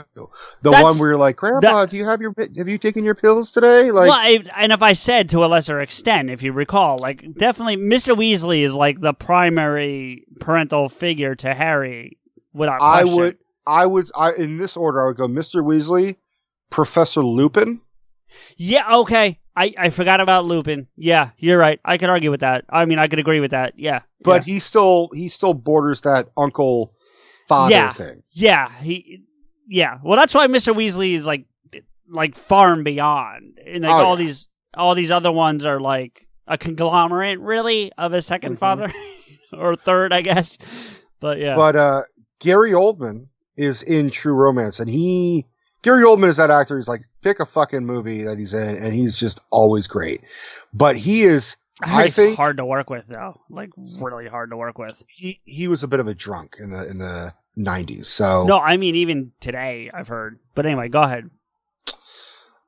In True Romance, he played. So Patricia Arquette's character is a, as she says, she's a call girl. She's not a hooker, but not much of a huge fucking difference. Sure. And so her pimp is played by Gary Oldman, who is a white guy but thinks he's black, and he's got like a scarred, fucked up face. He's got dreadlocks. I've seen clips of his performance, but I've never seen the movie, so I know what you're talking about. Yeah. He is so damn iconic in that movie. So what happens is Christian Slater goes to grab her stuff and to tell the pimp that she's not hooking for him anymore. And a fight and a shootout happens, and he grabs a suitcase, what he thinks is all her clothes. It's full of cocaine. So then they hightail to Hollywood to sell the cocaine, and along the way they stop at his dad's trailer, who was an ex-cop, is an ex-cop. He was a cop, and Dennis Hopper lends them a couple $100 and sets them on and looks up to see if anybody is tracking them. When they make their escape and they drive off, he comes back to his trailer and he's met by the mafia with, actually, ironically enough, a very young and thin James Gandolfini. So you got a very youthful Tony Soprano who's sort of lurking in the background. Then he has a whole scene with Patricia Arquette later in the film. But Christopher fucking Walken plays the mob boss. And in terms of saying, okay, Dennis Hopper is a good dad for Christian Slater, they have a whole argument about how he was a drunk and how he abandoned him and how he was never really the father that he needed to be. But he said, I've never asked you for anything in my whole fucking life, but I need your help now. And he does. He helps him out. And I have to ruin the scene, and I cannot tell the scene. Like I actually verbally cannot repeat the dialogue because it's Tarantino. Because there's a word that he loves to use, and it's really fucking rampant. We've discussed that word that we've referenced that he loves that word. So if you've heard us talk about Tarantino, and I think you and OC talked about it more than we have, honestly. But it's no more. I mean, here's the thing. He's saying that the whole scene is called the Sicilian scene. And what it is Christopher Walken is trying to interrogate Dennis Hopper to find out where Christian Slater and Patricia Arquette are, because it's their coke. So he does the whole, as Walken, he's just like, I'm Sicilian. Sicilians are world-class liars. What you're doing is you're playing a game of show and tell, and, you're telling me nothing, but you're showing me everything. I know you're lying. So why don't you tell me where they are, and you might get to fucking walk away. So Dennis Hopper knows he's going to die, regardless of whatever the fuck he says. So he's like, all right, well, fuck it. I'm going to fuck with these guys. So he asks for a cigarette, and he says, so you're Sicilian? He's like, yeah, Sicilian. He's like, I read a lot. I love a lot of history, and I love that shit. But I got to tell you something, and you could look it up. It's a true fact. Sicilians were spawned by blankety blank. And he tells him this whole thing about how many years ago the Moors conquered Sicily. And back then, Sicilians looked like Northern Italians, sort of light hair and light skin, not like Joe Pesci looking motherfuckers now. Dark skin, dark hair. And how the Moors conquered Sicily so much that they changed the race completely to make dark skin, dark hair. So he basically insults the Sicilians by telling them that Sicilians are spawned by black people as a nicer euphemism. Sure. And they start cracking up and laughing at each other and having a good old time, and then walk and shoots him in the fucking head. But he still protects his son from them. It was his last ditch effort of trying to do the ultimate father thing, which is protect your children at all costs. It is the movie is True Romance is one of my all-time favorite movies, period. I probably need to watch it. I've actually never seen it. I mean, unfortunately I did ruin like one of the best scenes in period. That's all right. I really only half paid attention anyway, so that's, All right. Well, I mean, I recommend that movie so much, but I'm like, there's a scene. If I can't tell you what it is because it's really hard to explain. It's hard to explain. Verbatim, yeah, it's really fucking. It's a great goddamn movie, but it's got a cast, man. Holy fuck, Gary Oldman's amazing. All right. I want to go back to this list. I'm looking at a couple ones. I got another one in the what the fuck category. Mm-hmm. Star Wars, the entire saga. Who? Anakin? Do they mean fucking Vader? That's what I'm wondering. Like, cause it ain't Bail Organa. No, Jimmy Smits. Now they're saying greatest movies dad, so maybe they're talking about like the iconicism of it. Because yes, Vader as Luke, I am your father is maybe one of the best known lines in cinema history. Spoilers. On a fucking 40-year-old movie, 38-year-old movie. But seriously. 43. No, isn't Empire 83? 70, but Star Wars is 77. Right, but the line is from Empire specifically, so yeah. It's from 80, yeah. Okay, so 40 years, yeah. All right. Another one on here that in the what the fuck category is Superman. Like, sorry. Which one? It says 78, so that's... No, but I mean which dad? They talking me... Well, that's a good question, because if you're talking about... John Kent, then yes. But if you're talking... Brando, Borel. My son. No. So... It's so weird to acknowledge that Brando is Superman's dad in certain areas. I mean, even to a lesser extent, Die Hard. Like, look, I love me some John McClane, but like... As a dad? That's what I'm saying. You know what I mean? What the fuck? What? Did they see the fucking movies? I don't know. I mean, the first Die Hard where you could even reference that really would be Live Free or Die Hard, because his daughter's in the movie. And yes, his daughter's technically in the first Die Hard because Please Come Home. But no, no. Nice cut. Yeah. Now, other positives on here. Now, they've got on here the 1950 version of Father of the Bride, which I'm sure is a fine movie in and of itself, but I like the one with Steve Martin. I did, the remakes from the 90s. Or maybe early 2000s. I enjoyed those. I thought he did a good job. I'm looking. I see another Disney Pixar film, Finding Nemo. I would say what's his name? Marlon. I don't think it's Marlon. Where's my son? Well, I mean, if we're going to continue to rag on him for a minute, I mean, because The Godfather's on here. Which, I mean, I guess. I mean, he does everything to protect his family, but he kind of put them in that position in the first goddamn place. Like, motherfucker, you could have just as easily ran all of the whole company. You didn't have to fucking, we will have to make this, make him an offer. No, you could have just not made an offer. You could have just not done that. Yeah. Motherfucker. But then you get into one. See, here's another one where I'm not sure it's a good dad, but it's certainly an iconic dad and a fun dad, and that's Henry Jones Sr. from Indiana Jones and Last Crusade. Junior. Very good. Thank you. But like, is he a good dad? No, he's not. They there are worse dads on this list, just to say, but yeah. He's middle ground. He's not the worst dad. He's not nearly the best dad. They work their shit out where they have a mutual respect for each other, but it's at the very end of the goddamn movie. Sure. But I mean, for example, he knows calling him Junior pisses off Indiana, and he only calls him Indiana one time, and he's like, I need you to pay attention to let go of the Grail, motherfucker. I'm an old ass man. I was dead 30 seconds ago. Like, I'm hauling your ass up. Let's go. Right. Now, see, here's a kind of a questionable one, but I get it, I think, and that's Tron Legacy, where you get Jeff Bridges. I know you're not a big Tron guy, but like as a dad in that role, he actually does a pretty good job. So I kind of have to give him that one. I'm okay with. I'll take your word for it. It's been a butt fucked long time since I've seen it. I love that movie.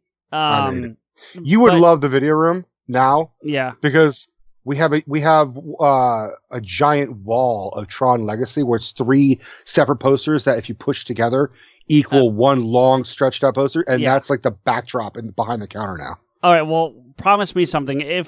When the place closes, wow. You'll get those off the wall and send them to me. No, I'm not promising you shit now. You can buy those yourself, you sack of shit. But here's a good one. This is a good one in my opinion. Mr. Mom, Michael Keaton in that movie. I mean, he's learning, but it's all positive steps. Like, he's making attempts, so that's a good one. I got one, and it's right next to it. And I don't think you've seen it, otherwise Life is Beautiful. Have you seen that movie? No, I have not. I don't even know anything about it. Okay, I have to tell you a little bit about it, because it is one of it's. Do you like any foreign films ever? I guess. I mean, there have been movies I've seen that I don't even know are foreign films, so sure. Well, okay, I could argue. I could understand if you said, like, "Oh, I watched the movie. I didn't realize it was Canadian." Well, like, that's what is that what you mean? Yeah, or there have been films that even when we've done the Oscars, where they've come up in the foreign film section of the nominations. I'm like, oh shit, I didn't realize that was a foreign film. So all right, well, Life is Beautiful is an Italian film, and it is written, starring, and directed by Roberto Benigni. I know that name. And I know that. Yeah. He did that live action Pinocchio in like the late 90s, and it was awful. Okay. Grown ass man playing fucking Pinocchio is weird. But the movie it's 2 halves. The first half is Italy in the mid 30s, and he is courting this upper class Italian woman. It's all about how he falls in love and romances the shit out of this woman who's engaged to another man. And Benigni's character is full of wit, but he's also kind of like this rubber boned man. Like, he's kind of like a lovable Mr. Bean or a Charlie Chaplin. He uses a lot of physical comedy and a lot of facial expressions and a lot of wit, and he's quick-witted. Okay. And then the second half of the film is like 8 years later, or 5, 6, 7 years later, and it's right in the middle of Nazi Germany, and how he and his son get picked up for being Jewish, Italian Jews, but still Jewish nonetheless, and thrown in the concentration camp, and how the wife can't bear to not have her family, so she volunteers, I guess, to be in the woman's side of the same camp, and how so Benigni's character is so desperate of hiding the horrors around them to his son. So he tells him that it's a fucking game, that you have to follow these rules, and the guys, the people running the game are these loud, angry Germans, and if you lose, then you lose points, and little things like you can't, you have to always be quiet, don't speak, yada yada yada. He hides them amongst a bunch of German kids and says, don't speak, and he tells them that if whoever wins first prize gets a tank. Look, man, it is one of the most weird prize. Well, because his kid has a toy tank, so he's saying you get a real tank. Gotcha. It is one of the most beautiful films I've ever seen. It's hysterical. It's heartbreaking. Everybody should see it. And I gotta say, you want to talk about who is a fucking great dad, is that character, because how do you hide the fucking Holocaust to your 7-year-old? Yeah. And he does it so effectively. At the same time, sometimes with a gun near his fucking head. Like, that's how crazy it is. And oh man, promise me one of these days you'll fucking watch it. I'll watch whatever what was I supposed to watch? There's like 4 things you're supposed to watch, so pick one. All right.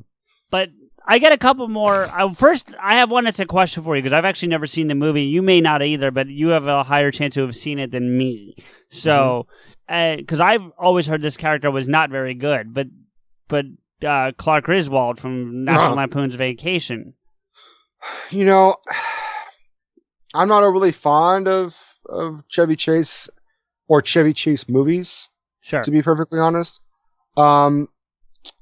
I would say Clark Griswold is one of those dads that's trying to give his kids the good life. He's not a mean dad, but he's kind of just aloof.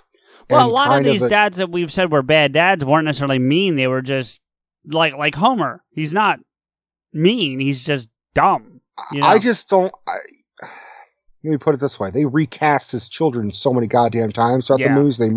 Maybe that he's an awful dad because they did a pseudo sequel remake just called Vacation. Yeah, I remember. Yeah. And he's awful in that.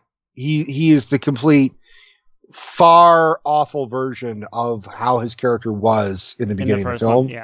Yeah, he's grown to be a complete dick. I noticed on this list they fucking included Jaws. Well, Are they that's what I was talking about about to fucking say. Chief Brody? I was wondering what, like, the shark. Did the shark have a kid that we didn't know about? What the fuck? I actually always kind of assumed that the shark was female. Actually, well, there you go. Also, another one I think is an odd choice, but not necessarily a bad one, is the one right next to that, and that's Batman Begins. Now, here's the thing, though.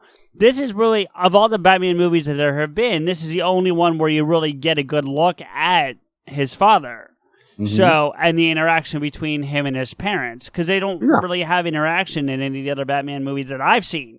So, I kind of get it, but it is an interesting pick, It's a stretch. I think that was like, shit, we ran out of dads. Well, fuck it, Thomas Wayne is at least technically alive for 3 minutes in this movie, so he qualifies, right? And consequently, like Austin Powers and Goldmember, like no, so no, he was an awful dad. Yeah, Nigel Powers is an awful dad. These again, I think, are not necessarily whether they're good or bad, but just No, it's just this is a list of dads, right? And iconic dads, because then you have another one. Here's another one that I kind of have to argue against, and it's not because I think he's a bad dad, but you don't really get enough visual of him with his dad. And that's Russell Crowe's character from Gladiator. You really don't see him as a dad in that movie very much. You know what's funny is the kid who plays his kid who gets run over by the fucking horses and shit. And hung ultimately, I believe. Well, yeah. And set on fire. Yeah. Yeah.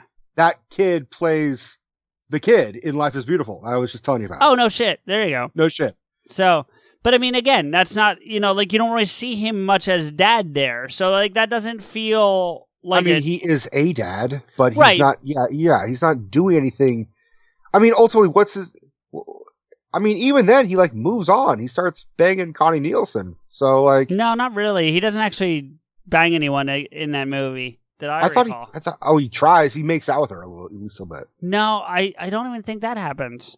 I think there might be a director's cut I've seen. Or, oh, maybe I swear they started making out. Oh, okay. Or yeah. Then you have Kick-Ass. That's a stretch. I agree. But again, I think this list is more about the iconicism as opposed to the. How fucking iconic is that dad? He's not. He's not really. I agree.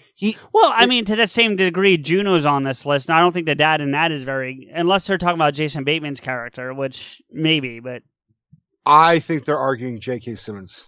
I think so too, but I'm just saying, like. I think he was okay, Dad. I think he handled the fact that his daughter is pregnant pretty well. Yeah, but it doesn't compared to some of these other ones on this list that we've talked about. I don't go there. You know what I mean? I would say he's more of an iconic dad than fucking Kick-Ass's dad. Maybe so, but he's not more iconic than fucking Sean Connery as Henry Jones Sr. either. Very true, but he's more or even Brando as Superman's dad. As much as we might hate the performance, it's still more iconic. Right. I mean, I'll give you that, but I just the last one on this list, and I'm not saying we're done the conversation per se, but the last one on this list that I really would like to talk about is, and it may not be much to talk about, is Wall Street, with Martin Sheen playing Charlie Sheen's dad in the movie, but that's a dad that has some gravity to it, Yeah. I'm a huge fan of both Wall Street movies. Certainly the first one more than the second one, but I definitely like them both. I've never seen the second one. Second one's okay. I think you would hate it strictly based on who the main character is. Shia. I don't hate Shia as an actor. Okay. I just didn't like shoving him into the Jones franchise. I just thought you didn't like him. I dated someone who may or may not have dated him. I don't know if anything she told me is true. So I do have kind of a fucking, every time I look at Shia, I'm like, you son of a bitch.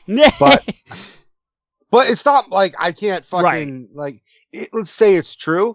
It's nothing. I mean, it's not his fault. He just happened to date a woman that I did. I mean, if that's true.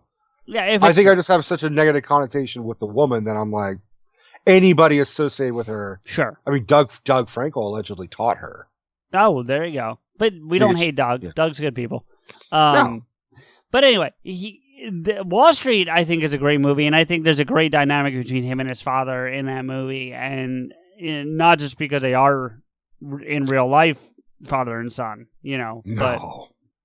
but at the same time, I think they play all well off each other. I mean, and it's in that same regard, if we're going to stay in the family for a minute, and he's not technically a father, but Emilio Estevez in the Mighty Ducks movies is a really good parental figure to Joshua Jackson's character.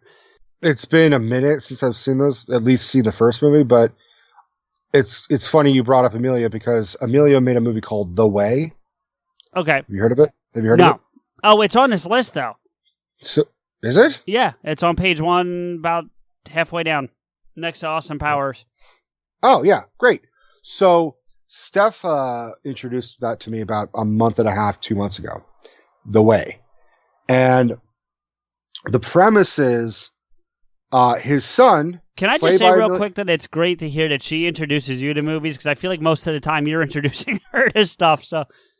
I mean, it is me introducing movies to her. But still, it's good that... we're going to watch this, but yeah, I mean, and honestly, The Way is a really good film, and it's directed by Emilio, and Emilio's character. He wrote it too. He wrote it too. I think it's inspired by a real life thing.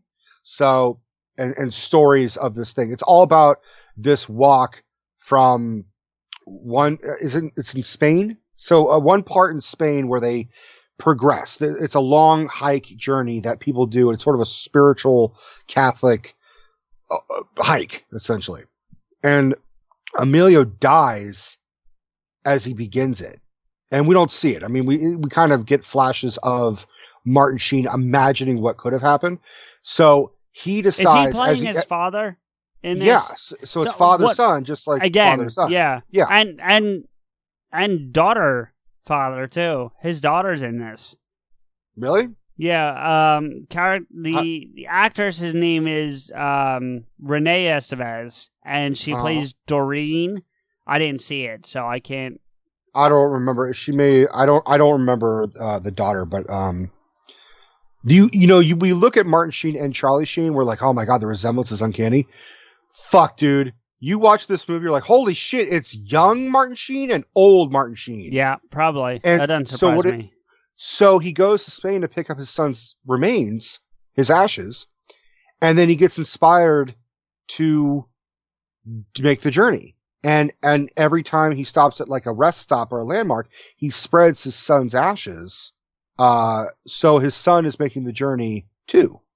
It's a good film, and it's that's a good dad, because he wasn't a good dad. A lot of what he's doing is he's reflecting on how he and his son fucking fought all the time. Look, I'm not against families working together, but can I talk about that nepotism here for a minute? Jesus Christ.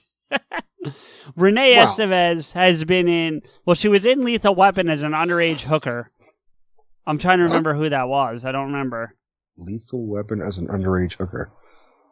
Was she wasn't the hooker in the beginning that died, that jumps. I don't know. It just says underage hooker uncredited, so I don't have a name. I don't know. No, because she had a name. The one at Jump had a name.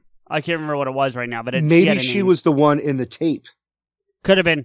Yeah, that's probably true. But then she's also we saw a little bit more of the machine than we knew. Yeah, but she's also in Heathers. As who? Betty Finn. Oh, I thought she was a Heather for a second. No, I'm she's like, not what? a Heather. But then and then she's in The West Wing.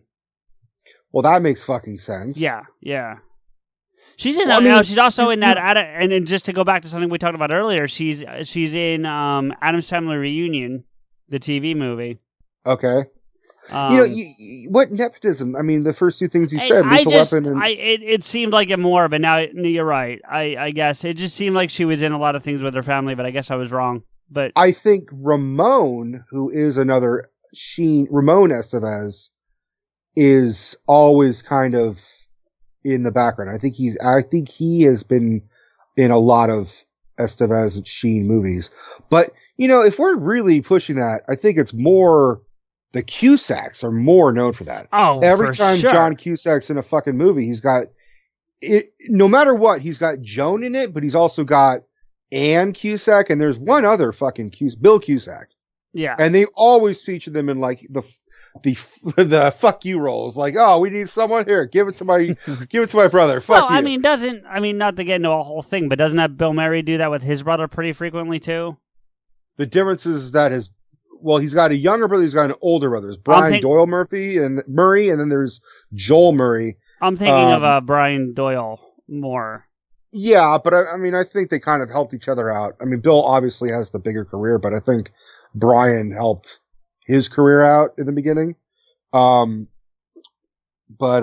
anyway, I didn't mean to go on a thing. It looked like a lot, and I guess I was wrong. But anyway, another bad dad that immediately jumps out at me, and I mentioned to you pre-show, is the dad in American Beauty, Kevin Spacey's character. Yeah. And that's I feebly made an attempt at an argument. I'm like, well, we didn't really know what he was like before the movie started. And you're like, we work with what we got, and he's awful in that whole fucking movie. I'm like, Yep, you're right. You're right. Tried to fuck a teenage daughter, not his teenage daughter. He tried to fuck his teenage daughter's friend. Yeah, Mina Suvari, which, on a separate note, especially because her and I are the same age, good choice. But, Oh, I disagree. I had a huge thing for Mina Suvari going all the way back to American Pie. So I did too, but her character in American Beauty is the character. No. I'm not talking about the character. I'm talking about Mina herself, the individual. Yeah. Well, speaking of American Pie, you want to talk about a fucking iconic dad? Oh God, yeah, that guy. Oh, so keep it real, homies. Like fucking Eugene Levy as Mr. Livingston. And it's so funny because, like, when you find out about, people like Eugene Levy, you find out that he had, like, The first time I ever heard or saw him was the first American Pie, but he's got a pretty extensive career pre-American Pie. Oh, yeah. Yeah. You know, that you just don't, until you start deep diving, you don't know, Right. But what you just said remind me, going back to your boy James Cromwell. I think the first time, because for me, James Cromwell has always looked like how he's looked, right? Yeah. Tall, gray-haired, and all that shit, and he's got that Green Mile and that, and Babe, and he always looks like that. Yeah, yeah. I was very surprised when I saw for the first time Revenge of the Nerds, and he's in it, and he is like, oh my god, is that fucking that'll do big? Holy shit! Because he's younger, but he ain't that much younger, but his hair is darker. And that's another one. You're like, oh my god, these actors have been in shit that I just haven't seen before. It's ironic, and here's something that I think this is one of those. I believe this is one of those things that drives you nuts, and I get why. But he's in Father of the Bride, Eugene Levy. Going back to Eugene Levy, he's in Father of the Bride. And then he's in Father of the Bride 2 as a different character. Oh, he is? Yeah. Well, that pisses me off. Yeah. Well, at least I think he is. Because so in Father of the Bride 1, he's credited as singer at audition. That's the credit. There's no name to the character, so I don't know. So it could be the same character, but we don't know. They're billed differently. Well, I don't know how well you remember these movies, but in the second one... I've only seen the first one. In the second one, he's a character named Mr. Habib. I have no fucking idea. So maybe I have to do some research on that later. But I'm gonna venture to say those are two different characters. I'm gonna go out on a limb there and say those are two different characters. But he's also going back to what we were talking about. He's also in National Lampoon's Vacation. He's the car salesman, according to this. Oh shit! I think the thing is, I've seen Christmas Vacation more than I've seen the other vacations. I think most people have, to be fair. Yeah, I think that's I feel like that's the more popular of the original Vacation lineup. In terms of Christmas movies, it's a decent one. It's entertaining. It's right up there for me with Christmas Story in that I don't really care. But yeah, I mean, can we? Is there any other ones you want to get into? Because I think we've gone pretty around the board. Oh, there's one other one from this list. I feel like we have to mention just because of his of what he does. But Liam Neeson and his cock as in Taken, or the Taken series, really. I had to. I had to. Liam Neeson's cock is so big. It was in Taken 4 without Liam. No, I was gonna say it's never been taken. It's never. There you go. It's so stupid that they made a spoof movie, like they did like a scary movie. Sure.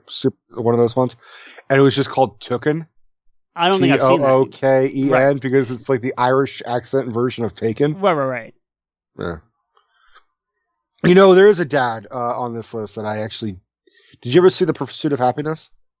Oh, with Will Smith. No, I have not, but I heard it was good. Yeah. It's good. It's one of those movies where it's like, they're trying to like show you how fucked up this guy's situation is, so you can be sad. It's a heart-wrenching story all about single dad raising his kid on the verge of being homeless numerous times, and I was just trying to fucking better his life. The thing is, it's a true goddamn story. So it's him. What you see is a lot. I mean, I'm sure they fictionalize some shit, but they do a really good job. I mean, I know people that have seen the movie like, oh, I fucking hate that movie. It's so goddamn manipulative and just trying to make me cry. And I'm like, well, I mean, some movies try to make people cry. I mean, horror movies try to scare you. Like, what the fuck's the big deal, bitch? Michael, calm down. Other than that, I'm looking at this list. I can't really think of. No, I think we've covered fathers pretty well. I mean, we've talked about good ones, we've talked about bad ones, and misrepresented ones. I think we've handled this pretty well. Well, I like the fact that the only two foreign movies that are on this list are both Italian, because the other Italian flick is The Bicycle Thieves. I mean, that's another good dad heavy Dago movie. It's this guy gets a job where he's not a messenger, but he has to travel on a bicycle, and the bicycle is provided. Without the bicycle, he can't do the job. And this is right after World War II, and he's like, everyone's struggling and shit. Sure. So his bicycle gets stolen. So it's him and his son desperately running around Italy trying to find this damn bicycle. And it's so it's Pee-wee's Italian Adventure. I never thought of it like that. Yeah. Buongiorno. Wait, what, CJ? You want me to say what? You want me to keep talking after we were talking for how many goddamn hours? Let's leave these poor people alone, okay? Fine. CJ wants me to do a proper closing, but I'm not going to say the same shit that he's always said for every goddamn other episode. If you don't like it, you could blame his ass. Listen to us on the Apple Podcast app, Spotify, Stitcher, or anywhere else you find your podcast. Or you could simply Google us. Though, if you're listening to this message, you probably did do that. Please don't forget to rate and comment. Seriously, we're not just saying that because we want to. We need your acceptance. PodAskew is a proud member of the Big Heads Media Podcast Network. If you need to shout at them or thank them for supplying our awesomeness, reach them at bigheadsmedia.com or follow their big-ass heads on Twitter at BigHeadsMedia. If you want to agree with or yell at us, especially CJ, follow him and me and the show on Twitter. The show is at PodAskew. I am at Rance Rico, and CJ is at M_Blade. Don't ask me why. I still don't know. Some secrets are best left alone. We want to thank Logo Mike for our logo. That's why we call him Logo Mike. If you want or need some good art, hit him up at logomike80@gmail.com. That's logomike80@gmail.com. It's worth it. You can help a starving artist today. We got to give a big sloppy thank you to Samuel Levins for all the original music on the show, especially our theme music. You can find Sam on Twitter at Samuel Lemons, and his music on SoundCloud at soundcloud.com/Samuel-Lemons. When life gives you Sam Lemons, you better pucker up. And finally, we have to thank all of you. Well, we don't have to. We want to. It really does mean a lot to CJ and I that you guys have prioritized your time listening to us. We really, really appreciate it. Now, since I still have your attention, I think you have all been missing one of the best parts of every episode. The damn it. So therefore, you all have to listen to the damn it. Think of it as a MCU bonus credit scene. There, that fucking better? I came here to save you. Oh yeah? And who's gonna come to save you, Junior? I told you! Don't call me Junior.